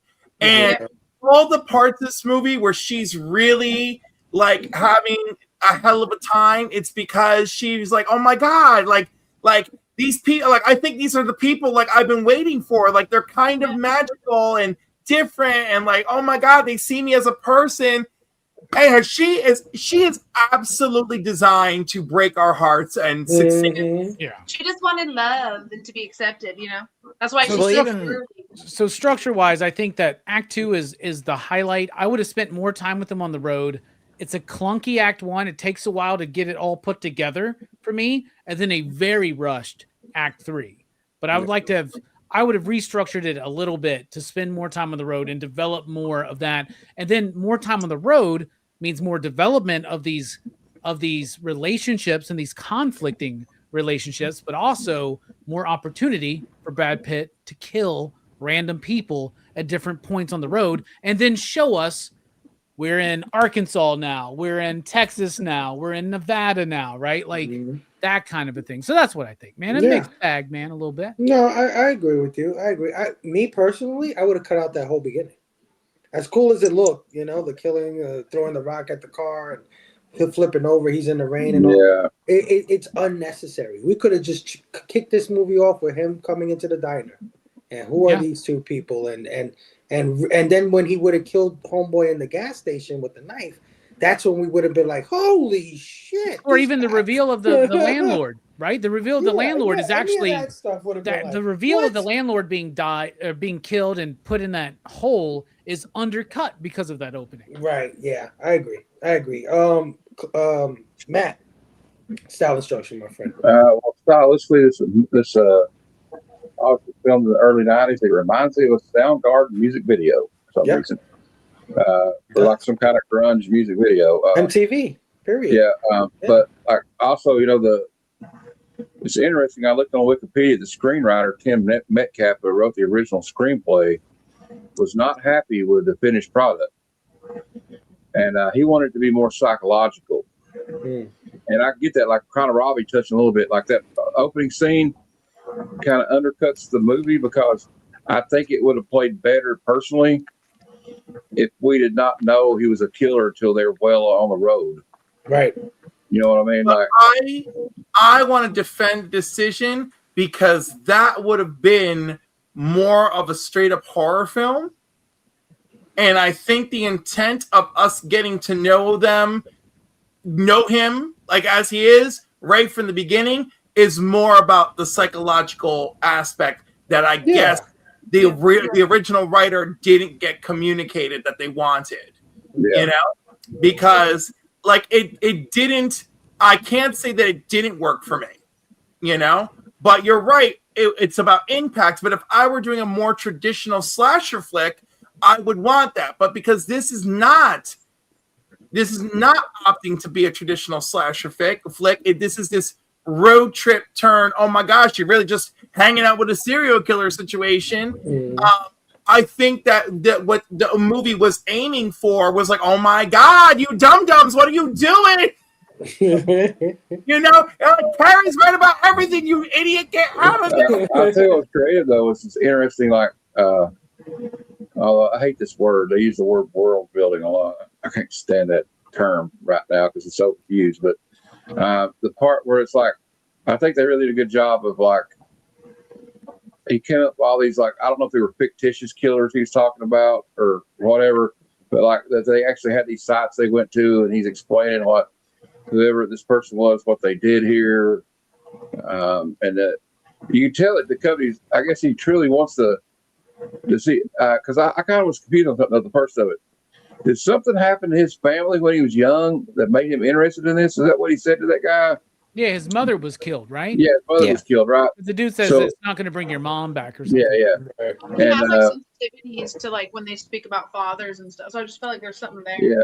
also was interested because remember the guy told him first of it, he says, well, because he's like, well, if I killed it, wouldn't change anything. He's like, yeah. The guy says, would it make you feel better, wouldn't it? And it's an interesting thing is the end of it, like the company doesn't want to have to kill him, I guess, when he grabs he's still don't want to kill Early at first until Early grabs him when he's trying to take the key off his neck. And then he just blasts her right in the face. So, and you know what? It probably felt good what he'd done to his girlfriend because God knows what he did with Michelle Forbes that we didn't see on camera. Yeah. They say attempted SA, but I don't know about that because she was pretty terrified, pretty, disassociated at that time when the company finds her. He had no reason to stop, so I agree with you. Like, I feel like something have happened. It was just easier for him not to. I think they're going to be doing that a lot later on.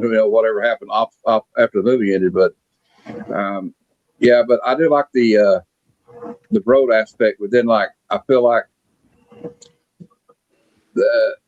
I don't know. It's like I don't know if they dragged it out too long when it's discovered that they finally realized who they're with. But I do feel like there was about 10 minutes they could have cut out. Yeah. Them getting away from them and then going to that house, and they could have. I don't know. I just thought that was maybe they spent too much time in that retired couple's house. I could see you getting in there, but I would agree with that. Yeah, for sure. Also, there's a thing with that. Why did he let her live? Like the lady, that kind of didn't. I don't know. She ran away. Like it wasn't his decision. Adele let her out. Okay, yeah. But damn, that whole thing was brilliant though. It's like everybody's already talked about to death. The thing with Adele and losing her was like, oh my God. And I agree, Cliff. She might have had something wrong and made her a little bit slower. Because I know people that are backward, that where I live, that hardly ever come out of the holler, as we call it. But they're not that dimwitted. They're still, so I think that childhood thing must have had something to do with her attackers, what they did to her. Also it's like you feel sorry for this girl. All she wanted to do was get out of this crap hole in Kentucky she lived in her crappy life. And she's like, oh, I think we're going to get it because we're going to California. I like how David Duchovny, the person that talks about people always thought maybe back in the day, I guess some people still think that, probably not as much anymore. But the going to California was like the fresh start. Mm-hmm. And if you can't have a good life out there, then I guess you just can't have a good life. It's a mythical land, right? No speed limit, like when he's selling it to her. And to like the Depression era. Like one of my favorite movies of all time is The Grapes of Wrath. Yeah, you love that movie. I gotta tell you. Oh yeah, well my email account's called Ghost of Tom Joad 76. So, but what I mean by that was like all these Oklahomans and stuff, and these Midwesterners, when the Dust Bowl happened and they couldn't grow anything, that the soil was just ruined. Where do they all go? They go to California. Well, it's the whole Hollywood thing. Yeah, everyone goes there. The Hollywood thing. Yep. Swimming pool. Hey, and also the Beverly Hillbilly thing does not go past me in this because like swimming pools and movie stars. When everyone thought you're from California, you surf. No, I don't know how to surf. It harkens all the way back to the gold rush, right? Sabrina, I was talking to my friend Jeff who lives in Modesto, and he told me we were talking about that. Like, everybody thinks when they think of California, they think of Hollywood or San Francisco, right? Yep. But they're like, you can be in California, you can be in the desert, go to the beach, and then be in the mountains in the same day. And there's a bunch of farmland in between. So it's more than what just Hollywood. This is a big state. It's a long state. Yeah, it's not it covers all the. It's got all the geographical, weather systems and all that shit. Well, I think that's why everyone says it's so great because it has a little bit of everything right there. Mm-hmm. I mean, I'll never go back to Cali, but still, I'm not a surfer. No hang loose. No hang loose. But I think everybody thinks of that like they think of like, oh yeah, everybody's like Spicoli and Fast Times at Ridgemont High or something. Yeah, and they're all that. Like I should be a valley girl. Do you remember that skit? Do you remember that skit on Saturday Night Live where they do that called The Californians? And he's like, He says, "Oh yeah." He says, "Well, I went to the ATM today and I got some oranges, and they're talking like this. They're trying to make it sound like all the guys talk like this, you know." People do talk like that. Don't get me wrong. People talk Valley, like that. the Valley voice. Yeah. You know, but I mean, technically, I'm from, you know, but like, not everybody talks that way. Come on now, you know, there's a lot of people. Well, it's like, you know, like with me, like everybody from here, like, now I know I sound country right now, but I could turn it up to 11 because I can talk like this right here and tell you I got this hunting dog outside. I'll trade you for a shotgun, preferably a Remington shotgun. You know, we don't all talk in that particular accent, but like we do have it. We can't escape it, you know. But also, anyway, I'm digressing. That's what I think of the style and structure. But if I keep talking, poor old Phable's going to be up till 2:00 in the morning. So, it never fails on this channel. Never fails.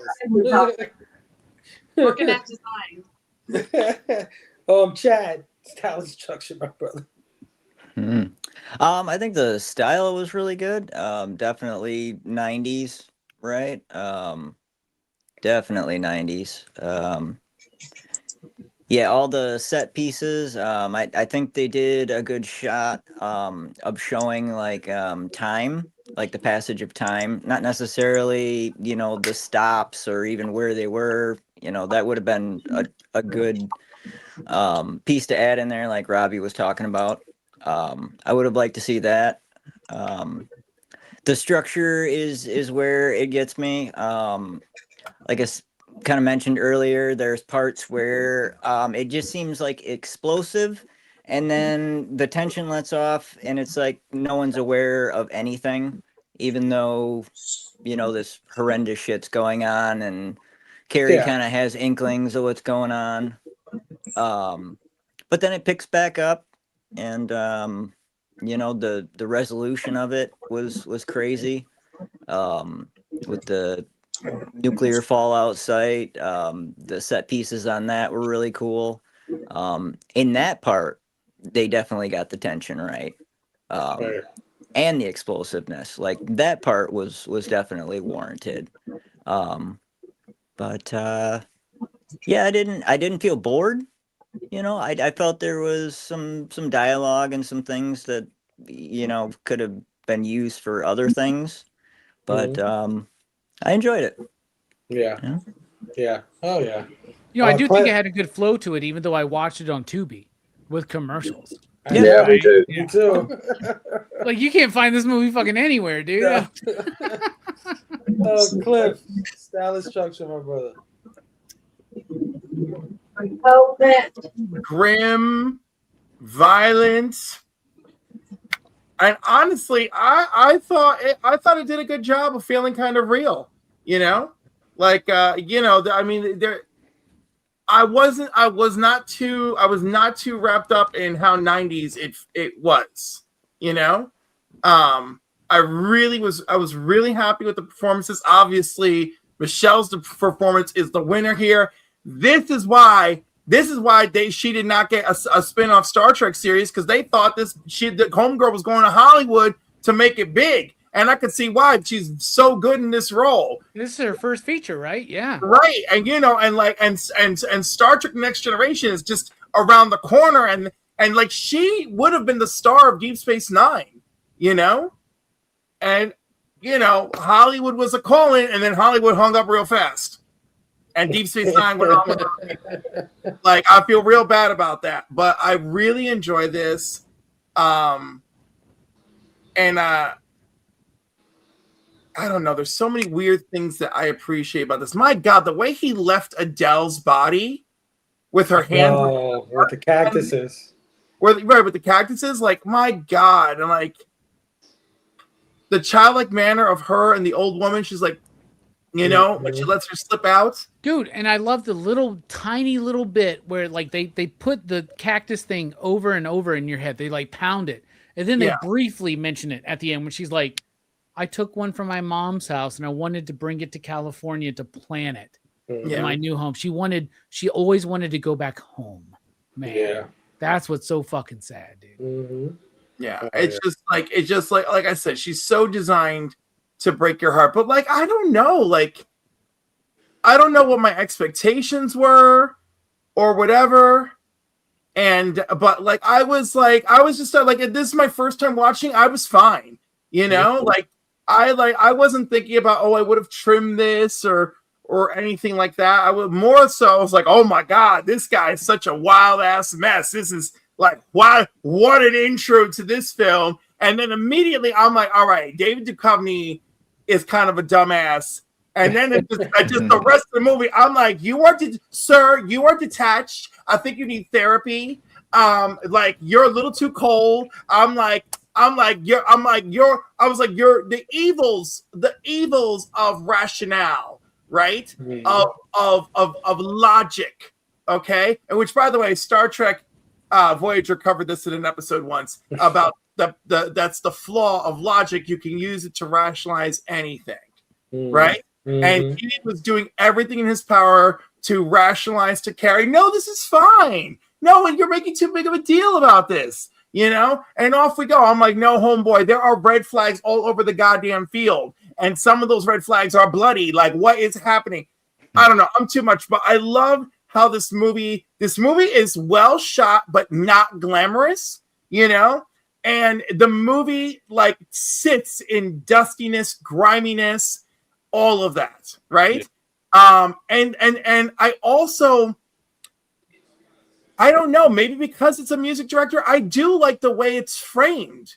You know, I do like that, like there's a calm and then there's a storm, and like, you know, it's different. And maybe I just really like it because it's different, you know? No, understandable, yeah. I mean, look. But at no point was I bored. At no point was I thinking, where can we trim off 10 minutes? Like, there was none of that. Like, I was invested, like, 15 minutes in. Like, the first 15 minutes, I'm like, okay, yeah. And then, like, 15 minutes in, I'm like, all right, I'm in. No, listen, we have 30-something years of hindsight, right, when we're watching this movie. For you, it's the first time. And like I said earlier, when I first watched this, I was super intrigued. I was super into it. But, you know, we're going to come at it a little bit. You know, its stylization at the moment might have been something that was really sleek and of the time. You know, if you're in the MTV generation, you see a movie like this is really fucking cool, right? But we've seen this style done at a way higher level over the last 30 years. So, you know, it's a little quaint. What I'm appreciating here, I'm appreciating that they're doing it and with simplicity. Mm-hmm. I get right? it. And also, once people start doing it at a higher level, then it lost all the magic because it just becomes complacent. Yeah, no, right? for sure. But again, I like it. It's pre-complacent. It's pre-complacent. There you go. And I never thought we'd mention Star Trek so much when I came up with doing. Well, Instant Rose in this damn movie, man. Instant Rose in this movie, she's pulling the Star Trek energy. Oh, Sabrina, style and structure. What do you think?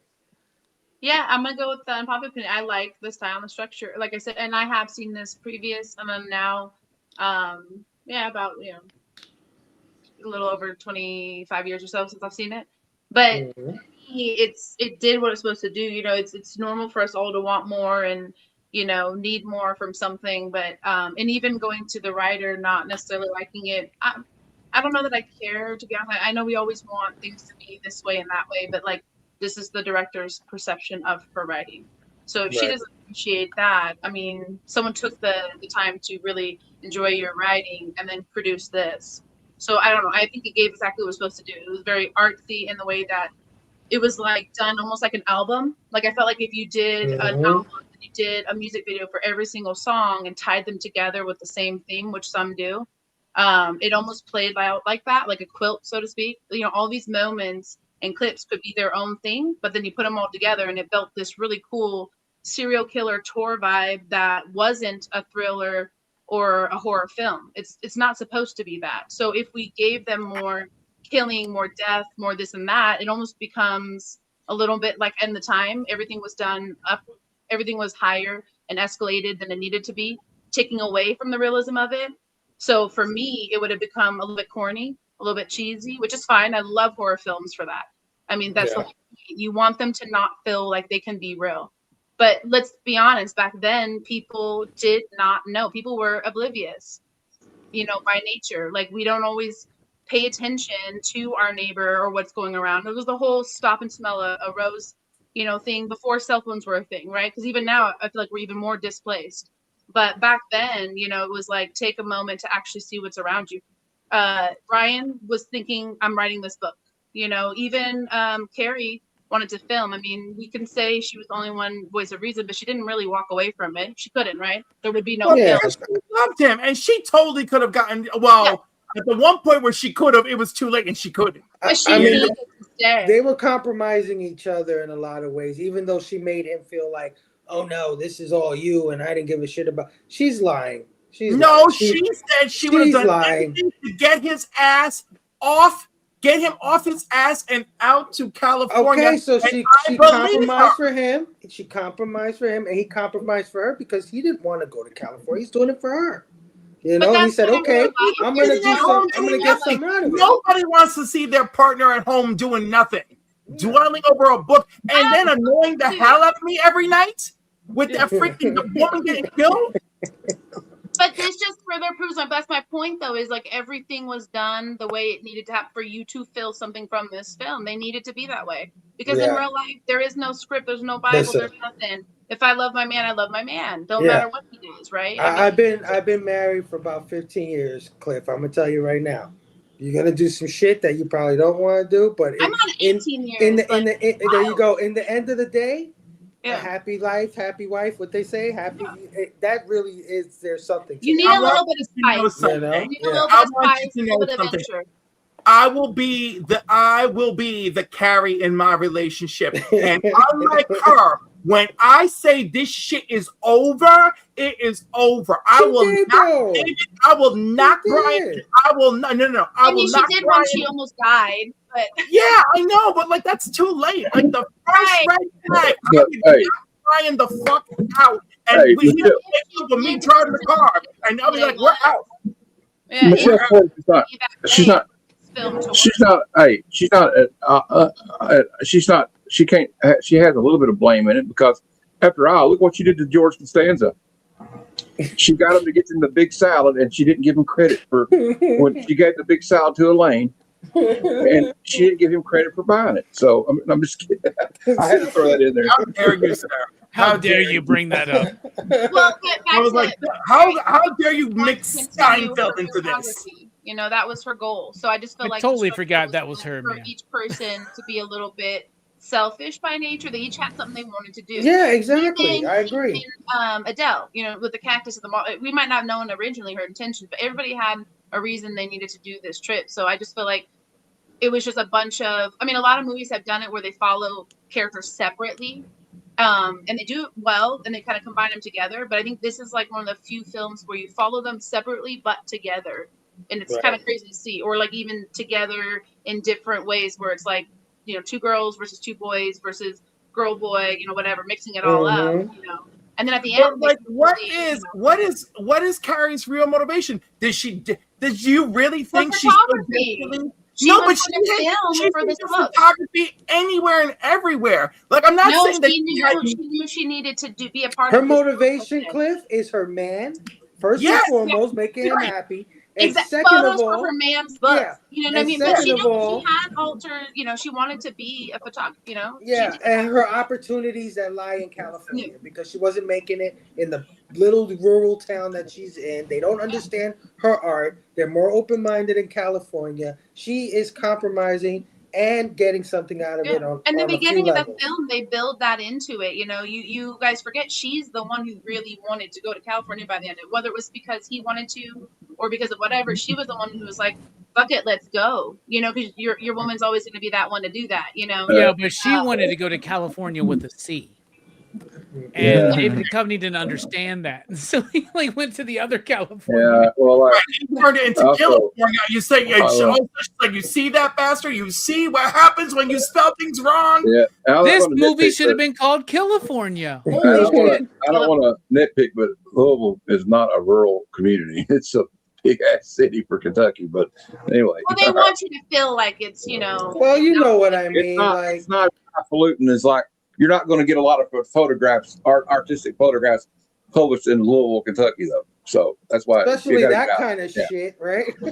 Yeah. Like, well, it worked for shit. him though because they did This is stop off garbage. these different areas and learn history about these, serial killers. Yeah. Back then, this was not a thing. Like so now we have all these serial killer documentaries. We have Netflix is filled with them. We have all these things now. Back then, you didn't have a lot of that. So I thought it was cool how they entered it in a more realistic way. Nowadays, you're not going to watch a movie of someone creating this actual, killing in front of you. You're going to see bits and pieces, and that's why they didn't see everything, because that's the whole point. You're not assuming he's killing someone. And whether it's true or it's not true, sometimes it's in people's heads because of what they've seen on TV or whatever they were told in their lives. A lot of people seem to believe and seem to think either you go way out west to Cali or you go way out east to New York, and that's where you're going to make it, especially in the arts. If this movie had been filmed today, he wouldn't have been writing a book. He'd have been like, "Hey, I'm here with my vlog today. Yeah, it would have been a documentary. Or something. All right, we got to move on, guys. Sorry. We haven't even gotten to the music yet. But you know what, Sabrina, you were talking about the music. A lot of people talking about the music vibe. The music in this film, let me just say it real quick. Interesting, because this is another music guy that I'd never heard of, but has done so fucking much in film. I was a little shocked when I looked at his filmography. Carter Burwell. I don't know if you guys have ever heard of Carter Burwell, but Robbie, he did the music for Psycho 3, which is amazing. There we go. Buffy the Vampire Slayer, Wayne's World 2, the Goofy movie, right? Anybody big fan of the Goofy movie? Yeah. Raising Arizona as well. He did the music for that. Robbie, another love of yours, the Coen brother films, almost all of them. Yeah, Miller's Crossing in particular is one of my favorites. Fargo, The Big Lebowski. He Barton did the Fink. music for all of these shits. Yeah. No Country for Old Men. So I was like, wow. You forgot Wayne's World 2, bro. I did. No, I said Wayne's World 2. You said Wayne's World 2. Well, you forgot Joe's Apartment. I did. Oh, no, I did forget Joe's Apartment. Joe's Apartment. But I was gonna say I'm not one who needs to remember Joe's Apartment. What a fantastic filmography this guy has. Now, that being said, this is one of those movies where the music really didn't hit me in any particular way. Didn't really do it for me, which is crazy because this thing looks like a music video. So you would think that I don't know, but maybe they didn't have the money for the licensing, right? I mean, there are some real songs in here, but still it didn't hit the way I think it could have or should have, but it wasn't bad either. It's not like I'm sitting here like, oh, the music in this movie is fucking terrible. I didn't say that either. But real brief on the music. Sabrina, what did you think about the music in this film? Yeah, for me, I either I like it if it's either one of two, where you don't notice it does what it needs to, or it's really good and I'm going to buy that soundtrack because that's dope, right. For this one, I think if it did have a lot of music, it would have come off different because it does have that music video vibe. So I feel like it just didn't need it. I don't know. I enjoyed the parts of the movie where there was, more, I guess he was more into I would want to say sound effects almost, because that's how his music played out for me, it was just in the right moments. There was something there to make me feel, by sound also, and not just seeing, that I was there in this not rural, I guess we're saying it's not rural, but rural area that they're in, or whatever. So I enjoyed it. It's crazy to hear it's him though, because his movies are well known for their music. Yeah. So it is a little bit silly, I guess. And then this being, a music video director, but maybe there's something there, I don't know. But I enjoyed it for what it did. Yeah. Well, I agree 100%. Cliff, any thoughts on the music? No, you nailed it where it's not really memorable. But I think it's to the movie's benefit that it's not I'm not beholden to any soundtrack, right? But when the music is used, it's used to enhance the moments of discomfort, the moments of unease, and that's all it's there for, but I'm okay with it. I'm still okay with it. Yeah. Maybe I'm caught up in the glamour of Michelle just doing such a banger job in this movie. He's just like youthful, silky, almost silky smooth presentation. I just want to slap him, but I also want to have dirty sex. So, like, I mean, that may be swaying me over a lot, but like, you know, it just kind of is what it is. Just the music. I get this. This is definitely a movie where I'm not going to say the music is a character too. No, this movie does not get that. No. Chad, any thoughts on the music? Yeah, I don't have much to add. I didn't really notice the music a whole lot, except maybe the beginning, you know, the rainy scene, and then, you know, just a little bit to add, you know, a feeling of tension here and there. Right. But I hear you, man. Matt, any thoughts on the music? It's not memorable, but it's not annoying or it doesn't distract you. That's all I can say. The only time I really was aware of the sound design was really the ending where they're at the fallout, the nuclear testing house, and the beginning when he throws the brick or whatever, the cinder block off the bridge. And shout out to Sheryl Crow because they do play strong enough while the girls are having girl talk. So that's a good song. Yeah. Well, and you have to. Back then, you had to play that. If you didn't, you weren't allowed to like actually have a movie. I feel like the '90s there was a copyright thing going on too, if I'm not mistaken. There had to be a Sheryl Crow or like some kind of. Well, I mean, this was the perfect opportunity for some Pearl Jam and for some fucking Trent Reznor. So I don't know what the fuck. Actually, you know what would have been perfect for this movie? I think the song that would have been perfect for this movie was Soundgarden's "Jesus Christ Pose." There you go. There you go. Robbie, any thoughts on the music for this one? See, the problem is California can't handle this smoke. You know what I'm saying? But you're about to like let one out. I'm like, okay, I'm here for this. But my favorite thing, music-wise, is first of all, Adele's in this movie. Let the sky fall when it crumbles. We will stand tall, face it all together at skyfall. That's not in this movie, though. No. I'm like, where did we go? I was waiting. Because Adele, the character. Anyway, I know that's cute, but that's not where we're at. No, I know. I was just trying to be funny. You are being funny. I'm being. Now I gotta go to that song. Now, thanks, Robbie. I just wanted to sing. God damn it. Wait, was the start singing? Was it one of those things where you all meet up in person and you start dancing? Shit, sorry. No, are you kidding? When I meet up with Robbie, I'm gonna be singing freaking Skyfall. I'll be like, "Let the sky fall." You're like, come to me, baby. And the then music to this dream is better. Come up while he's singing to you, Robbie. You gotta lift him. When I I'm gonna lift Robbie. Robbie, how tall are you? I'm 5'11". I might lift Robbie. I might. Okay. Yeah, probably. Okay, so he's lifting you, so you're singing. No, he's not lifting my fat ass. No. Are we gonna do the dirty dancing thing? Where we I want to see that. Around the world, no. I'm trying to have a heart attack. If that happens, I want a picture of that shit immediately. I want a sent to video. my phone. I want a video. Immediately. There will be a video, and we're gonna have to take the video 5 or 6 times because that's what happened here with Tom. And then I want the blooper reel. The blooper reel. The problem was that nobody knew how to handle my damn iPhone. There was no blooper reel. It was like, are you fucking kidding me? It didn't record again, you know? By the time I'm swinging Will around for the 5th time, I was like, okay, we're good now. Yeah, well, for the record, I voted for you to dress up. For the record, I wanted you to dress up like Richard Gere and then carry him out to Love Lift Us Up Where We Belong from Officer to Gentleman. But yeah. Okay, just make no, I want Will Jack. I want Will Jack to be dressed up like Richard Gere, and I want him to carry my fat ass away in them big ass arms. I'll be like, oh my God, Will Jack, is this really happening? Shut up. I don't need to hear a word. You're just beautiful. Carry me.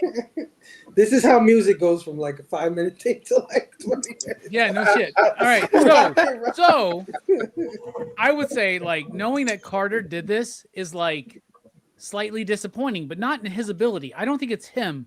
Like the music's not memorable, like y'all said, but it's not utilized in the film. I kept listening for it and I would hear it and I'd be like, there's something interesting starting to develop there. And then they would go into a 90s song, right? And they were going, I guess, with their budget, $8 million, which is to us a lot of money, but for like a Hollywood production, especially even in the early 90s, not a lot of money. So they really spent their money on Sheryl Crow because they got 2 of her songs for the soundtrack, right?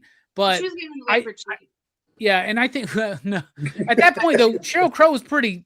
She was, yeah, she was up there, right? She was. And so like, and I love Sheryl Crow, right? In fact, I was originally going to sing Strong Enough, but then everybody kept mentioning her, so I then somehow in my head twisted it into like, let's sing Skyfall by Adele because that character's name is Adele in this movie. You could have sung Rolling in the Deep though, Robbie. Yeah.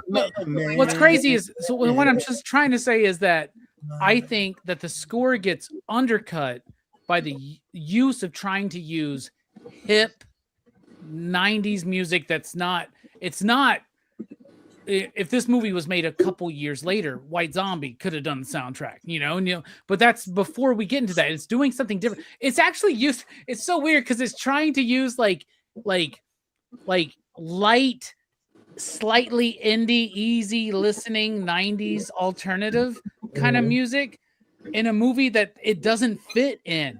Like, I'm sorry, but like Sheryl Crow doesn't fit in this movie. No. You know what I'm saying? As much as I love, you can't change the way I am. Are you strong enough to be my man? But yeah, the music's undercut by the music they're trying to put in there to force a tone that doesn't work with the film, in my opinion. Yeah, I agree 100%. I got to sing tonight, y'all. I feel good. And I haven't done karaoke in a while, y'all. So there you go. Just looked up Smells Like Teen Spirit. That's 1991. So they could have did it. That would have been crazy. Anyway. All right. Themes, guys. Of course, here at Pop Culture Philosophers, we like to peel back the layers, right? We like to open that onion and look inside of it and go deep into these movies. This movie, I think, has a few of them. I think there's something there. So let me go to Rock and Robbie. Kick us off with the themes. What is this movie trying to say, or what is it saying to you?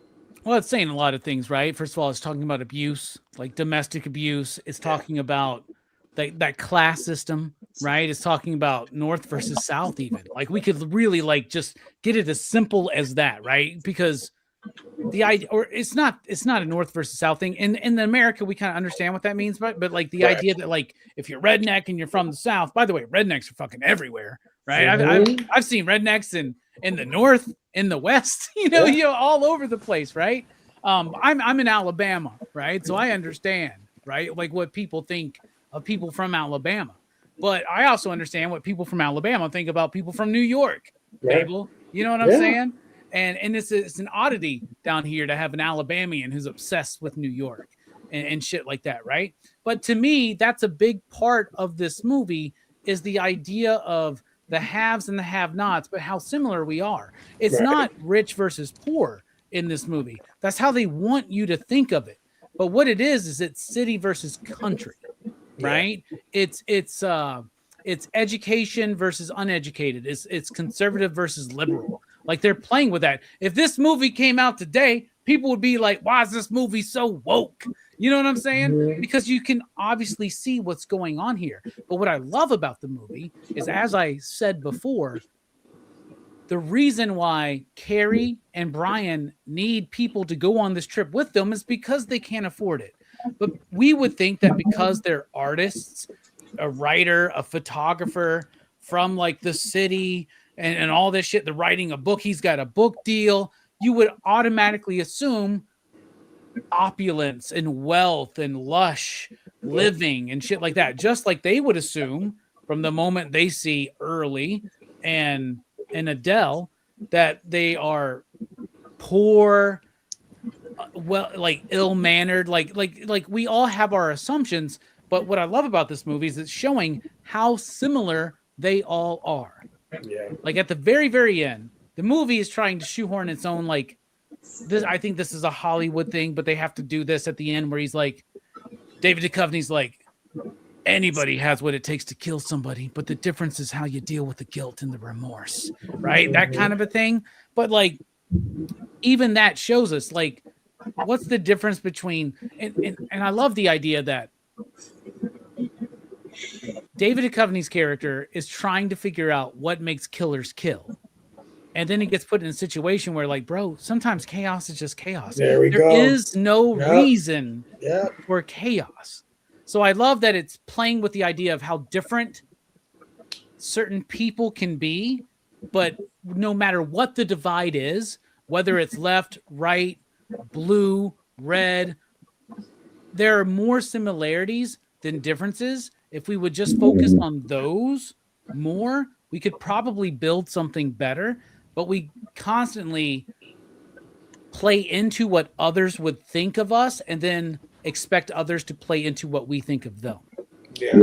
The true thing to me is chaos, and there's no reason for certain things. Yeah. But I'm rambling now. Yeah. But there you go. No, man, Also, don't just fucking put out a classified ad saying, someone come drive with me across the country. Strangers are welcome. Bring candy. Come on, man. Or No, that's 100% true. When I was watching this, Michael Caine, man, The Dark Knight always comes to mind where he's like, some people mess your vein. You know what he said? I forgot his line, but that line always. Some people just want to watch the world burn. burn. Yeah. Yeah. That shit was exactly. That's Henry from Monday Night, man. Yeah. There's no reason that movie doesn't try to explain or anything. And what I love about this movie is there's somebody trying to actively explain it. Yeah. Right? And he doesn't even realize he's there with the killer. Exactly. Matt, what do you think this thing is trying to say, or what is it saying to you? To figure out what Robbie said there at the end, though, about chaos, and you talking about what Michael Caine said, that's where you start trying to understand how this guy could do that. And, it reminds me of a quote from Unforgiven at the end of that movie when he's getting ready to shoot Gene Hackman, Clint Eastwood. And he says, I was building a house. I don't deserve this. And Clint Eastwood just looks at him very coldly and says, deserve ain't got nothing to do with it. That's such a good movie, man. Yeah, I got to review that one soon. Dude, that's one of the greatest Westerns of all time, man. Yeah, but anyway, Yep. like, I don't think deserve really enters into anything early as pathology at all. I just like what he wants to do. And like, he doesn't really care because he's like, I don't think he really has much value in life anyway. And I don't think a lot of times with psychopaths, they don't really have any value of any human life at all, or animal life, or life, whatever. They would kill somebody on Mars if they were there when the alien came out of the flying saucer. They shoot it. But he doesn't really like display the I don't know, like the superiority complex that a lot of these serial killers like Ted Bundy has. But also, I think the other thing in the movie is, please do not, like Robbie said, don't put an ad up at the local university looking for complete strangers to go ride with you across the country. Because I don't know why he thought that was a good idea. But also, and we're gonna go look at murder locations, y'all. Yeah. Well, also, it's like this too. Like, I still want to quote another movie. Woody Harrelson, when Wayne Gale, live interviews with Wayne Gale. Muted. But no, where he's talking to Woody Harrelson. But why did you kill? Why this need to kill? He's like, well, the shark, the great white doesn't know he's a shark. Snake doesn't know he's a snake. The bear doesn't know he's a bear, right? It's just a why. There's no reason to it.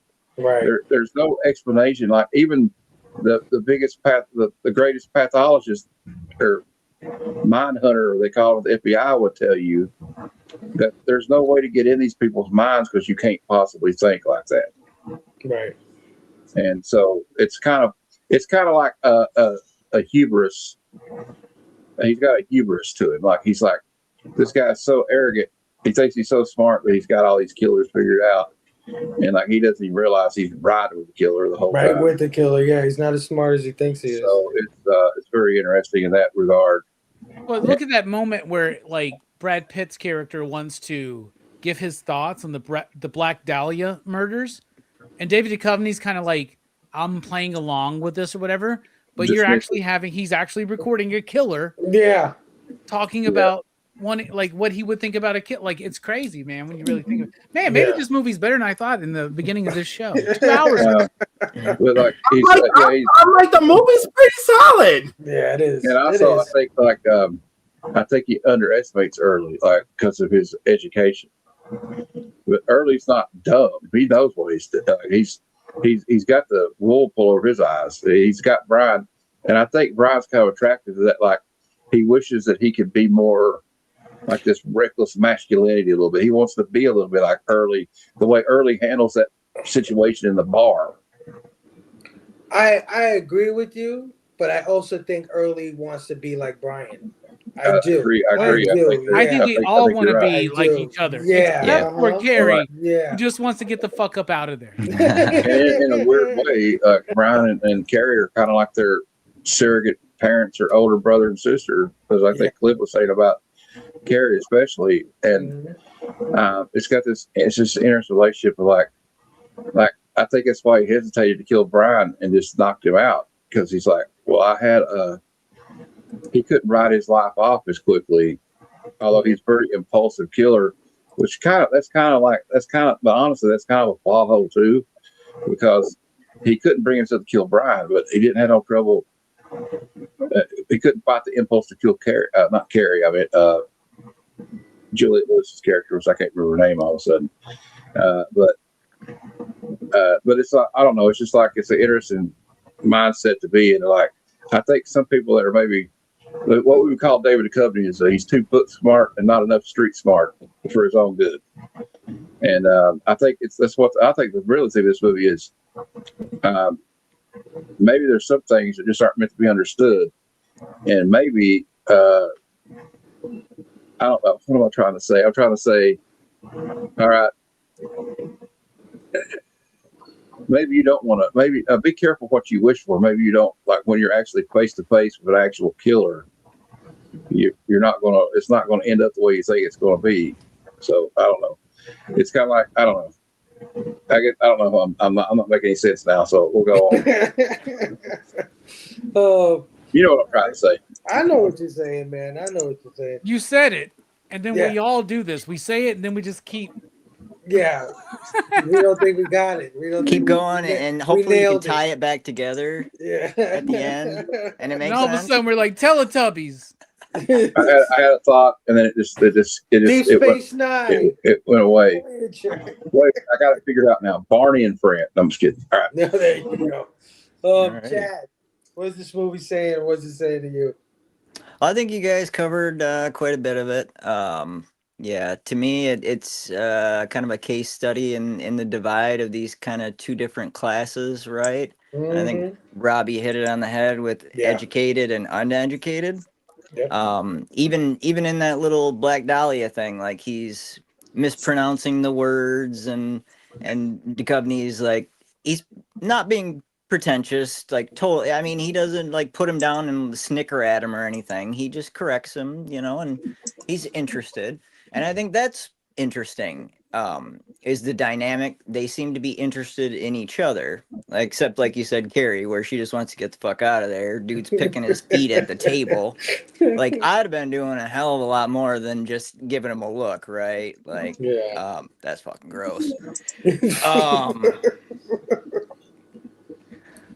Oh shit! Now I lost where I was going. Oh, what were we talking about? Theme of the movie. Oh, the themes. Yes. Oh, safety and security, trauma. Another one.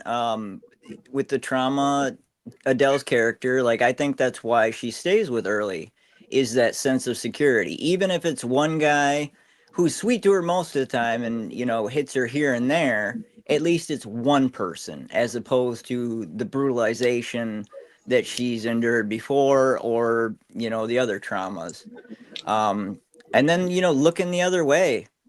You got. I've done this many times. Like, I'm pretty good at picking up stuff, but when I want to believe someone who's lying to me, like, I'll believe it and I'll talk myself into it. I'll rationalize it, justify it. And I think that was going on there because of the interest. Like, they were kind of enamored with each other in a certain way. Yeah, lots of themes. Yeah. Oh yeah. Cliff, what is this thing trying to say? What is it saying to you? Romanticizing killers, right? There is the class divide that's going on. You know, a sense of control. Brian versus chaos early. And also, this movie punishes Brian's curiosity because he lacks empathy. That's what I really feel is like right on it. Okay. All right. I hear you. Sabrina, what is this movie trying to say? What was it saying to you? For me, it was kind of like broken down into like almost like 4 paths. I do feel like there's a little bit of class conflict, but I think it just pertains to early. It's like from my side, just because he's the one who really noticed that, points it out. Same as that's why we bring up Brian was really nice about it. Brian never seemed to care. If anything, I think he liked that he was kind of like slumming it, which I mean he really wasn't because they were still fine. But like I think he enjoyed early in that way. But overall, he dealt with that class. Like he had a reason because he wanted to make sure Adele was taken care of, and things were going well where they're at. So even though he's got like this sick side of him, his tics or whatever, he still wanted something a little better. Like he wanted to kind of, I think, get to that next class. That's also why I think he gets with Carrie at the end. So there's a little bit of that like in his journey. But I think they all have their separate journeys. Brian has like a morbid fascination with serial killers, and it's morbid because it's like he takes it pretty far. This is why he probably doesn't really want to back off originally. But he's also very intelligent. So it's like he's dealing with this obsession, and that's a lot of people deal with that. And then you have loss of innocence from Adele. That's a big one, like that I think really hit it for the whole movie. Yeah. Carrie's a bit of obsession with, her man, her career, and like wanting to go to Cali. But I don't know, I just feel like they all have their own path. Yeah, 100%. I agree with everything you guys said. I do see the intelligent versus educated. I do see the poor versus whatever. But you know what I also see? I see 2 sides of the same coin with each couple. Right? Like I see Adele and Early, right? Early is first of all, he's dating Adele because that's the only woman that's he can control in that way, right?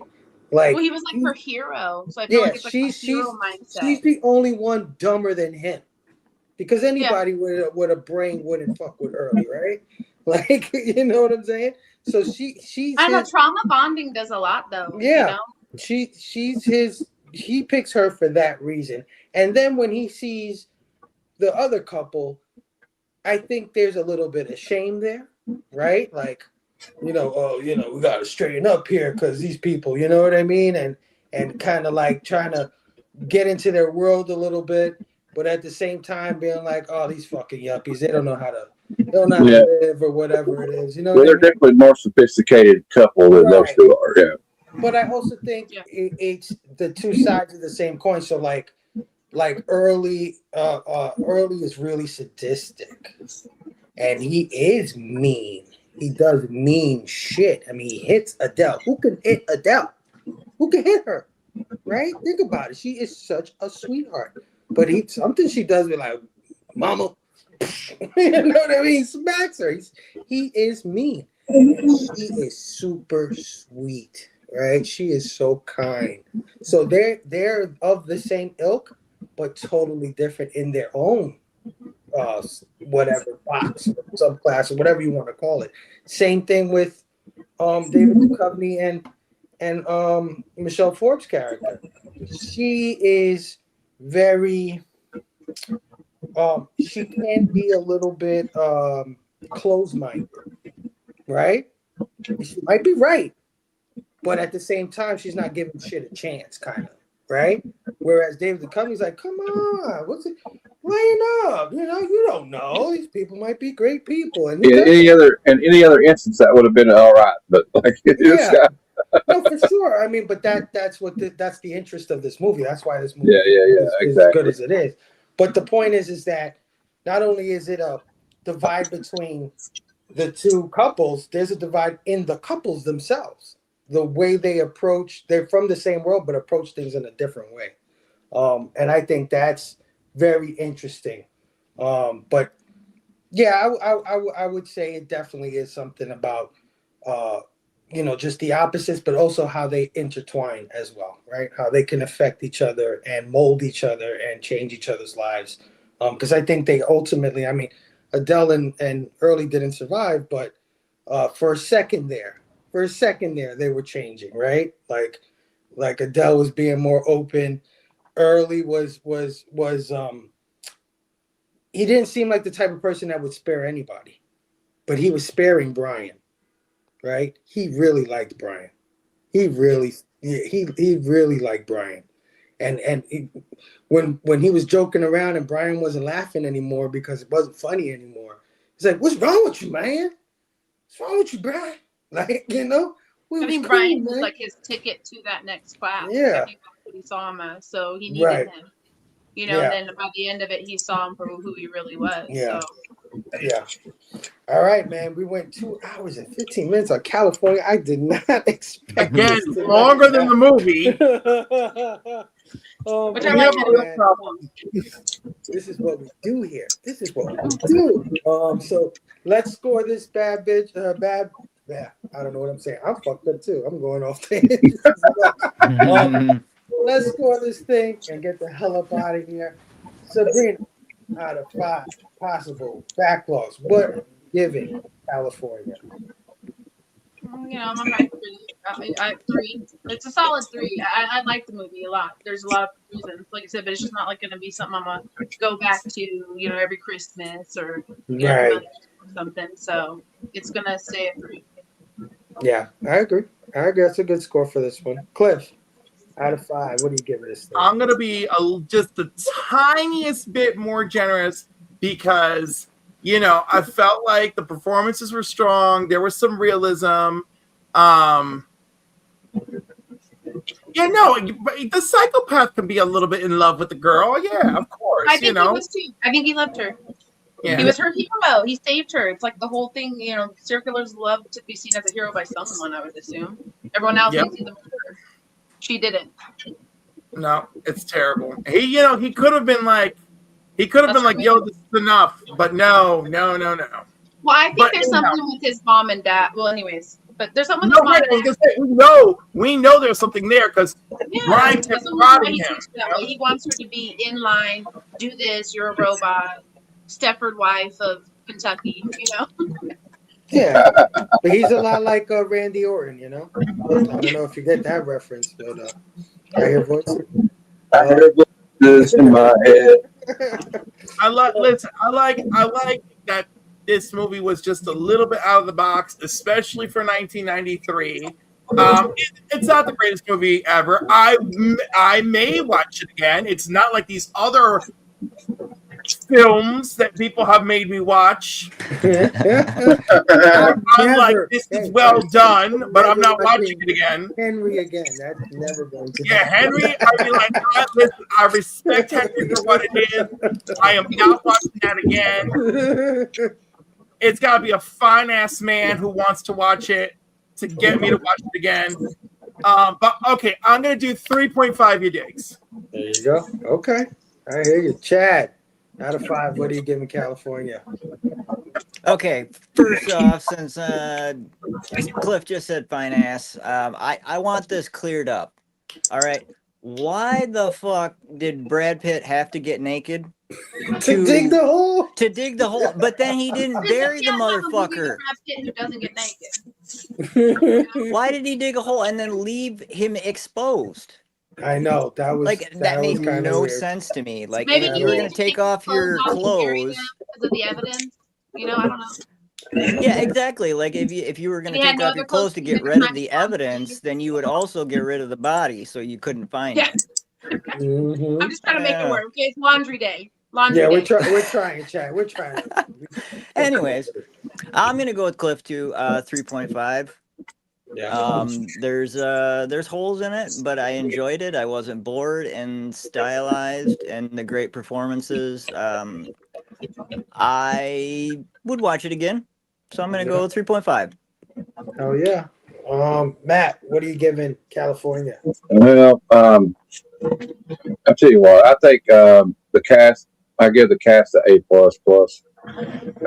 Really great cast, but some of the, for me, I think some of the writing's a little bit weaker. I think it's got some strong points, like when they're on the road a lot. I just think there could have been maybe a little more time took with the editing a little bit at the end of this movie.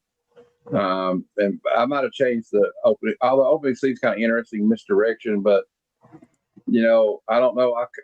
I know we kind of made some arguments tonight about why they revealed him as a killer so early, but I think maybe it could have done a little bit more suspense at the beginning. But I still give it a 3. Yeah. All right. Rockin' Robbie, California, what are you giving this thing? I came in here with a very definitive thought about what I was going to rate this film after watching it this afternoon. And it's actually been raised up by a half of a you dig because of this conversation. And now, because of this conversation, I'm convincing myself to buy the Shout Factory Blu-ray and watch it again. And I feel like I could appreciate this film more if I watched it more.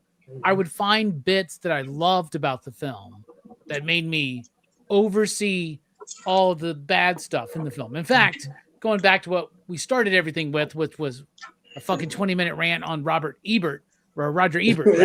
But like, there are films that I know are bad, but I'm very forgiving of them because they have elements of them that I love, right? So maybe that would happen here. I don't know. I do think that this would be a 5 you digs if this was an erotic thriller with the exact same plot. But it was like one of those Skinamax movies, right? Where like every 15 minutes there was like a softcore fucking scene where we saw lots of like male ass and you mean like an Andy Serkis movie, shit like that? Yeah, like some Red Shoe Diaries, right? So that being said, number 3. 3 you digs. 3 you digs. A little hard to get to Hawaii action. Which reminds me of my favorite scene is where he goes, "Put your titty away, Adele." Yes. Put your titty away, Adele. I think that was a third mention of Red Shoe Diaries. There we go. Chad has got the damn count going. Yep. 3. Chad, you keep that count going, brother. Remember, 3. We're at 3. Okay. Listen, I agree with you guys 100%. There was something captivating about this movie when I was younger. Like I said, the style of its provocative nature was a little more memorable to a 13-year-old in the MTV, landscape that I was in at that time. That late night cable movie, Red Shoe Diaries. That's 4, Chad. 4 sort of feel, yeah, because when he's banging her on the fucking wall, he's all in there. I'm like, oh yeah, that's what I'm talking about. And when Brad Pitt is all up on Juliette Lewis in the car, and going, Best part of the soundtrack. Animal, gorilla messing her. Yeah, I was like, I gotta tell you, if I caught him looking at me while taking pictures, I think I would have continued taking the pictures. Yeah. When he's digging the hole, right, and he's all. Oh, he was digging something. Yeah, he's digging the hole and digging ditches. He's like, well, they're smarter out there, Adele. It's like, yeah, because there's so many stupid people around here. I'm like, yeah, that's what I'm talking about. Anyway, this movie is a lot more appealing to me as a child. As a grown up. Again, we have 30 years in between. It still sticks to my mind a little bit, right? I think it's a good, let's see Brad Pitt's filmography movie, if that makes any sense. I want to study his rise and where he came from and how he gets to 12 Monkeys, how he gets to Benjamin Button, and so on and so on. I think a lot of the genesis of his career starts here in California. But I agree with you guys. It has, I don't know, it's just not just not as cool as some shit. That's it. It's just that, you know, at the end of the day, it's just not as cool as other shit, right? Like around this time, we also get what's the movie with Christian Slater and Brad Pitt's in that one too. True True Romance. True Romance, right? Oh, yeah. We had some cooler shit at this time, right? Well, yeah, a lot of great films early 90s. Yeah. We getting some slick shit. The 90s are kicking off in full gear. I mean, that's also the era that birthed Yeah. So it's not as cool as some of the stuff going on there. I agree with you guys. 3.5, for the most part. So we got a bunch of 3.5s, even in the chat. I think I saw 3.5, 3s, 369. From Bobby. But I'm glad I watched it again. I'm glad I revisited it. I'm glad I got because I do love Juliette Lewis, man. I gotta say it again. We talk about Michelle Forbes and Brad Pitt so much, but Juliette Lewis, man, something about that girl I love. Oh no, I love her. Yeah. Yeah, she is fucking awesome. She's in a lot of good films. Oh yeah. So guys, we went almost 2.5 hours of California. I couldn't ask for a better final film, a better final panel, a better final night for my March Madness on my channel, and a better chat, man. Our chat has been fucking amazing the whole night. You guys are great. Thank you so much, Robbie, for letting us join me and Matt. Thank you to my panel for coming out. Thank you for everybody in the chat. Before we get out of here, I want everybody to let everybody know what they got going on. Go forward, follow all these fine people. But I'll start with my sister, Sabrina. Let them know where they can find you. Yeah, I'm everywhere, you know. Coffee Monster. I'm on TikTok, Instagram, all places. I do Saturday night comics live on Saturdays. We'll be back on, I think, like April 4th or something like that. So check it out. Join. Feel free to join. Cliff, I need to see you on there. We've had Phable on there. We need to get Matt on there and any of you guys on there. But it's fun. Matt. Yeah, Matt definitely. Matt be up. Can't be Cincy. You know, we love to have you. Up and making trouble. Yeah. That's what I'm saying. That's why I need you. So, but yeah, catch me everywhere. And then I'm on here sometimes, or Matt's for sure too. I did get a chance to join his side of it this month, which sucked. But I do enjoy joining you guys for these reviews. They're fun. Y'all are much better, you know, critics, but you know. No, not at all, man. Not at all. We all love film here. I think that's what brings us all together, right? We all do our own thing. A lot of us come from the comic book space, but we all have a love for film. Sabrina, you definitely always have an open invite. You know, I always send you my list, so you'll see Sabrina here again. And of course, I'll be jumping every now and then on her show on Saturday nights. I do encourage everyone in this panel to jump on there at least once if they get a chance. If you're up late Saturday night, go hang out with my sister Sabrina. Her show's a blast. Her homie Zombie Joe, man. They're great. Cliff, my homie, man. Love what you do with these reviews, bro. I really do. You make me laugh. You just knock it out the park. And your insights are also fantastic. But let the people know what you got going on, where they can find you, all that good stuff. Well, Sunday, Phable has not confirmed to be my guest for Comics and Coffee at 11 a.m. Eastern Standard Time. So if anyone would like to step in because my original guest canceled and Phable just might be too freaking tired to put up with it, let me know. Hit me up in DMs. What are you doing? And look, listen. I got you tomorrow. I'll give you an answer tomorrow morning. I promise. Okay.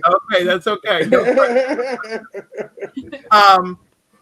because Cliff, I'm married. Okay, I gotta make compromises with my wife. A happy spouse is a happy house. Let me tell you, y'all.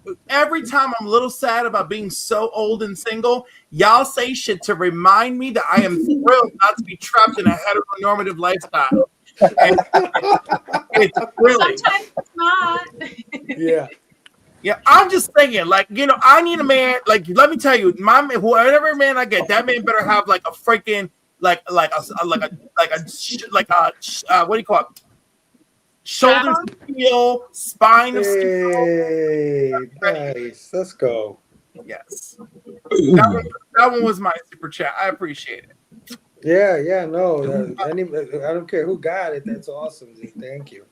You know, I'm glad he gave me some drive-by love. Thank you. But no, seriously. So like Sundays, movie reviews at 5 p.m. with the Council of Comics. Mondays, New Keys and Hot Comics with the Council at 8 p.m. Eastern. 8 p.m. Eastern. Wednesdays, where we do a live hangout. Tuesdays, I'm live with Izzyverse NYC on Izzyverse NYC at 7 p.m. for the top trending comics. It's great. Just the shit talking conversations that we get into are really. It's like, this is what's trending. These are the sales. And I'm like, this is bullshit. I want numbers. I was like, you know what? The best thing Diamond ever did was they gave us real numbers, not this make pretend bullshit fantasy that I have to live with. You know? Robbie begs to differ. You know, Diamond never gave us real numbers, man. No, okay, all right. I'm just saying, Diamond was like, yo, here are sales figures, okay? Even now, I would be like, hey, here are sales figures in place of this metaphorical bullshit, you know? Like, allegedly, there was 250,000 copies. How is it allegedly? Did you fucking print them or not? You know? So catch that and more. Also, all of my hatred of corporate empires and how they're ruining the comic book industries that I love. That you can find all that and more from my perspective on Izzy's Top Trending Comics. Oh yeah. And other Friday nights, I'm over with Rob Worst on Not Near Mint Condition, and we have a good time. We talk about our stuff, and then I just got random things on my channel, and there's that too. There you go. Yeah, everybody sub up to my brother Cliff on comics, and all the stuff he does is quite entertaining. That's why we love having him here, and of course, look for him in the future because Cliff is another person that I will be sending my list for all the festivals to. All right, brother Chad, the Metal One. My brother, let the people know where they can find you, what you got going on, all that stuff. You can find me just about everywhere: Facebook, Instagram, TikTok, and on YouTube. See, I've got a couple interviews I dropped lately, some content, and then I'm also. Yep. Okay, that was weird. On eBay, anybody's looking for anything, reach out to me. I am a seller. So Yeah. Hell yeah. Hell yeah. Everybody check out my brother Chad Metal Elk I love that you're on Collectibles. TikTok. I love that. Yeah. Like nobody's on TikTok. Everyone's scared. I love TikTok. My wife is trying to get me on TikTok forever. You It's like, need I'm on TikTok, but not enough. And also, I got a lot of younger comic book friends on Don't TikTok. follow me or find me. I'm on there.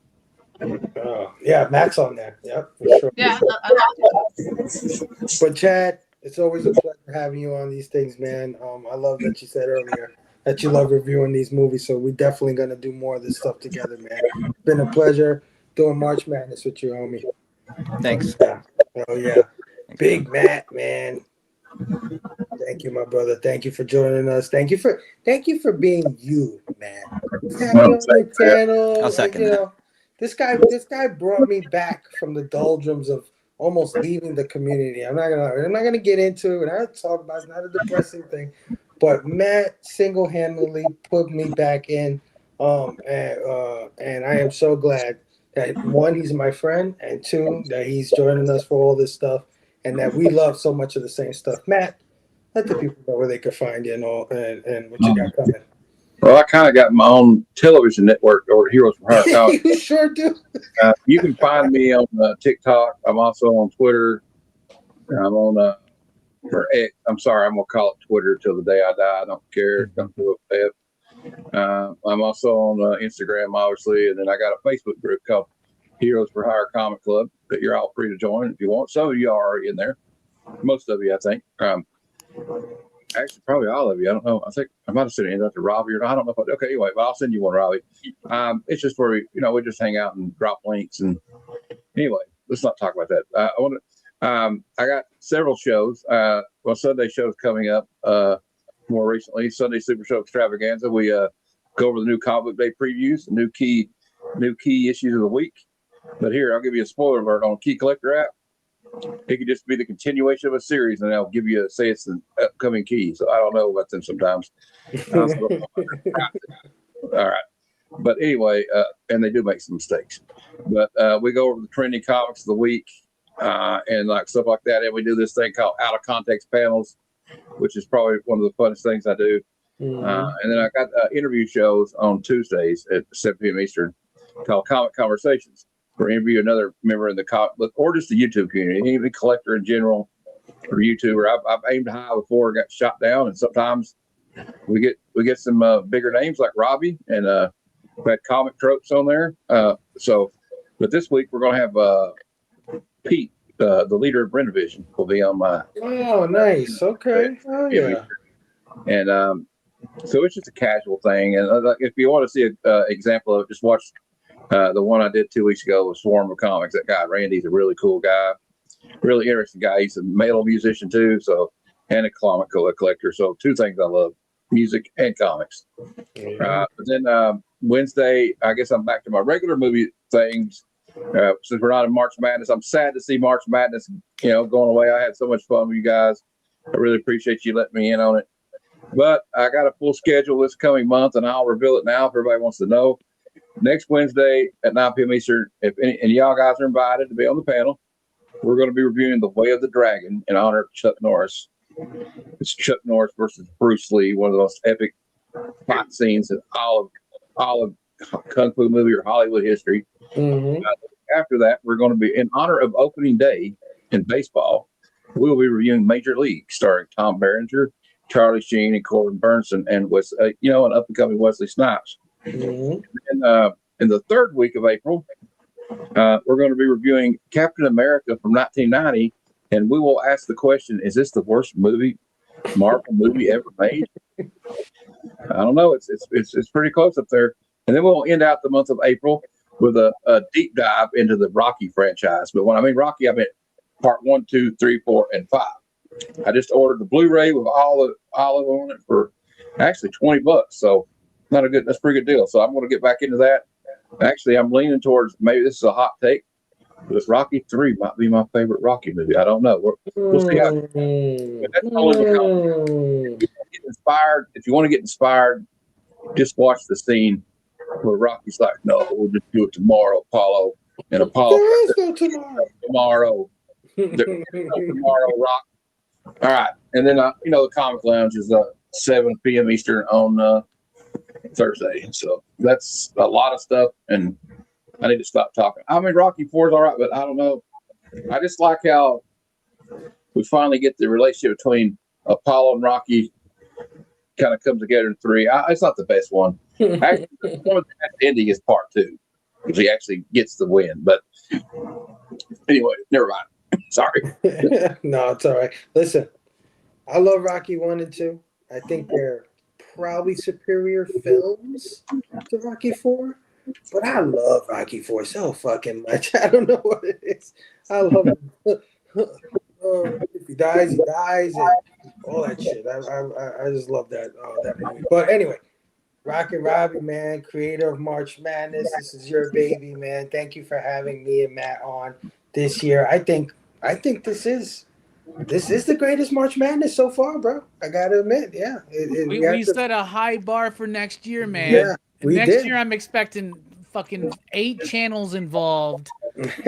By the way, thumbs up to whoever made these thumbnails, because there's so much like the colors of all thumbnails all across, like all the shows across all channels. There's like that red and that yellow. There's like, it's a really cool aesthetic, whoever put those things together, man. So kudos to them. Wasn't it you? Yeah, you know. Of course it was him. You know him already. Pat yourself on the back, Robbie. Well, thanks, Robbie. I appreciate it. I did a lot of hard work on these, and Thank you for sending me them so I can put them. You did a great job. Hey, Robbie, I appreciate you though, because I didn't want to have to make all those thumbnails, and you did it for me. So thank you. It's actually like a very zen thing for me to make these thumbnails for like movie nights. Like I have a process, like I know what, like where to get what, and like just like I don't know, I really like doing it. So it's pretty cool. That being said, dude, I'm sending you 4 pictures of my movies this month, and you can do that. I'm just kidding. Well, I had to redesign your logo, Matt, and like Matt was like, I'm going to use it. Then he didn't use it, and I'm like, what the fuck, Matt? I was going to, but I couldn't get it to work. I I don't know. I couldn't get it to show up right. Just send me your email, man. I'll get it to you right, man. So, All right. anyway, March Madness. Super excited for you guys to be a part of this. Thank you all for being a part of this. This is the 5th annual March Madness, where we celebrate the madness of cinema. It's like a mini horror fest to kind of get us through until Horror Fest starts in August. Yeah, that's right. We celebrate Halloween starting in August. Actually, we allow you to participate in the celebration starting in August. I celebrate Halloween all year round because Halloween to me is for tourists. Same. That being said, For we're tourists. wrapping it all up on Monday night on Pop Culture Philosophers, 8 p.m. Central Time, with the Psycho franchise, all 5 Psycho movies. Let's go.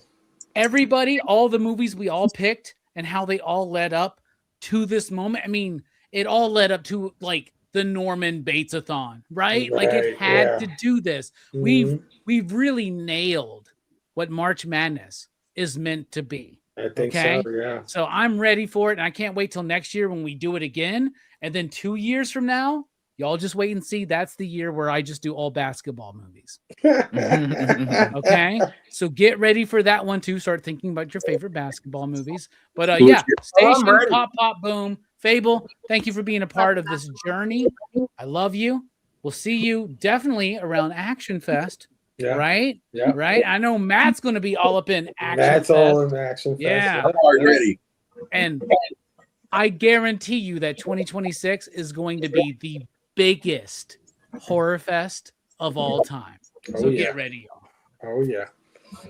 Yeah, man. Again, thank you everybody who's joined me through all these 4 movies for the past month, and for Sci-Fi Fest. We had our inaugural Sci-Fi Fest this year, and that was a blast as well. Everybody that was here on this panel today, they've been on multiple movies with me throughout all of this, and all the other people, Big Jeff, Bearded Comic Bro, you know, just a bunch of people, John's Comics for Kids, just a lot of people that join us for these things. I can't thank you enough. To all the people who sub to this channel and follow me, I know I don't put out content consistently. I don't have a bunch of stuff going on. So it really, really humbles and warms my heart when I see you guys come out for these things and hang out with us whenever I'm doing these things. I really, really appreciate you. You guys, you know how I am, right? Like, you know that Phable comes on 2 months, disappears for 2 months, comes on, but you don't unsubscribe, right? Like, you stay there, you hang out with me, you have real genuine love for me, and I appreciate that, right? Like, my subs are really organic, and I'm proud of that. I'm proud that I have it that way. So I'll see you guys again in, I guess, a few more months, because this is the last thing I'm doing for a little while. 2 months of being on Robbie's channel, on Matt's channel, and vice versa. You know, I need a break, guys. So, but that doesn't mean you won't see me, man. I'm always on Instagram. You know that. Figgy Friday, every Friday. Throw your sets up Saturday, every Saturday tomorrow. You know how we do on Instagram. And yeah, you'll catch me on any one of these people on our panel's channel at some point. So, you know, we're growing this little family here, and I love it, man. I love it. The little circle we got going on. It's awesome. So yeah, have a good night, everybody. Have a great weekend. Come back this Monday for the finale of March Madness with the Psycho franchise. I will be there hanging out. I think, Cliff, you're going to be there, right? I am.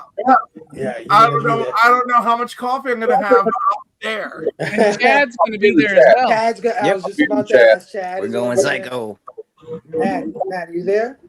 I'm in the chat. I'll be in the chat. Okay, you'll be in the chat. Everybody, come. Let me know. I'll come off the bench. I'm a good 6-man. All right. Yeah, no, for sure, man. Yeah, of course. Everybody in the chat, everybody, have a great night. Come join us Monday. Love you guys. Station, I don't have cool things to say at the end of our stream, so I'm just not that creative, but I love you guys, man. I'll see you to the next one. Peace.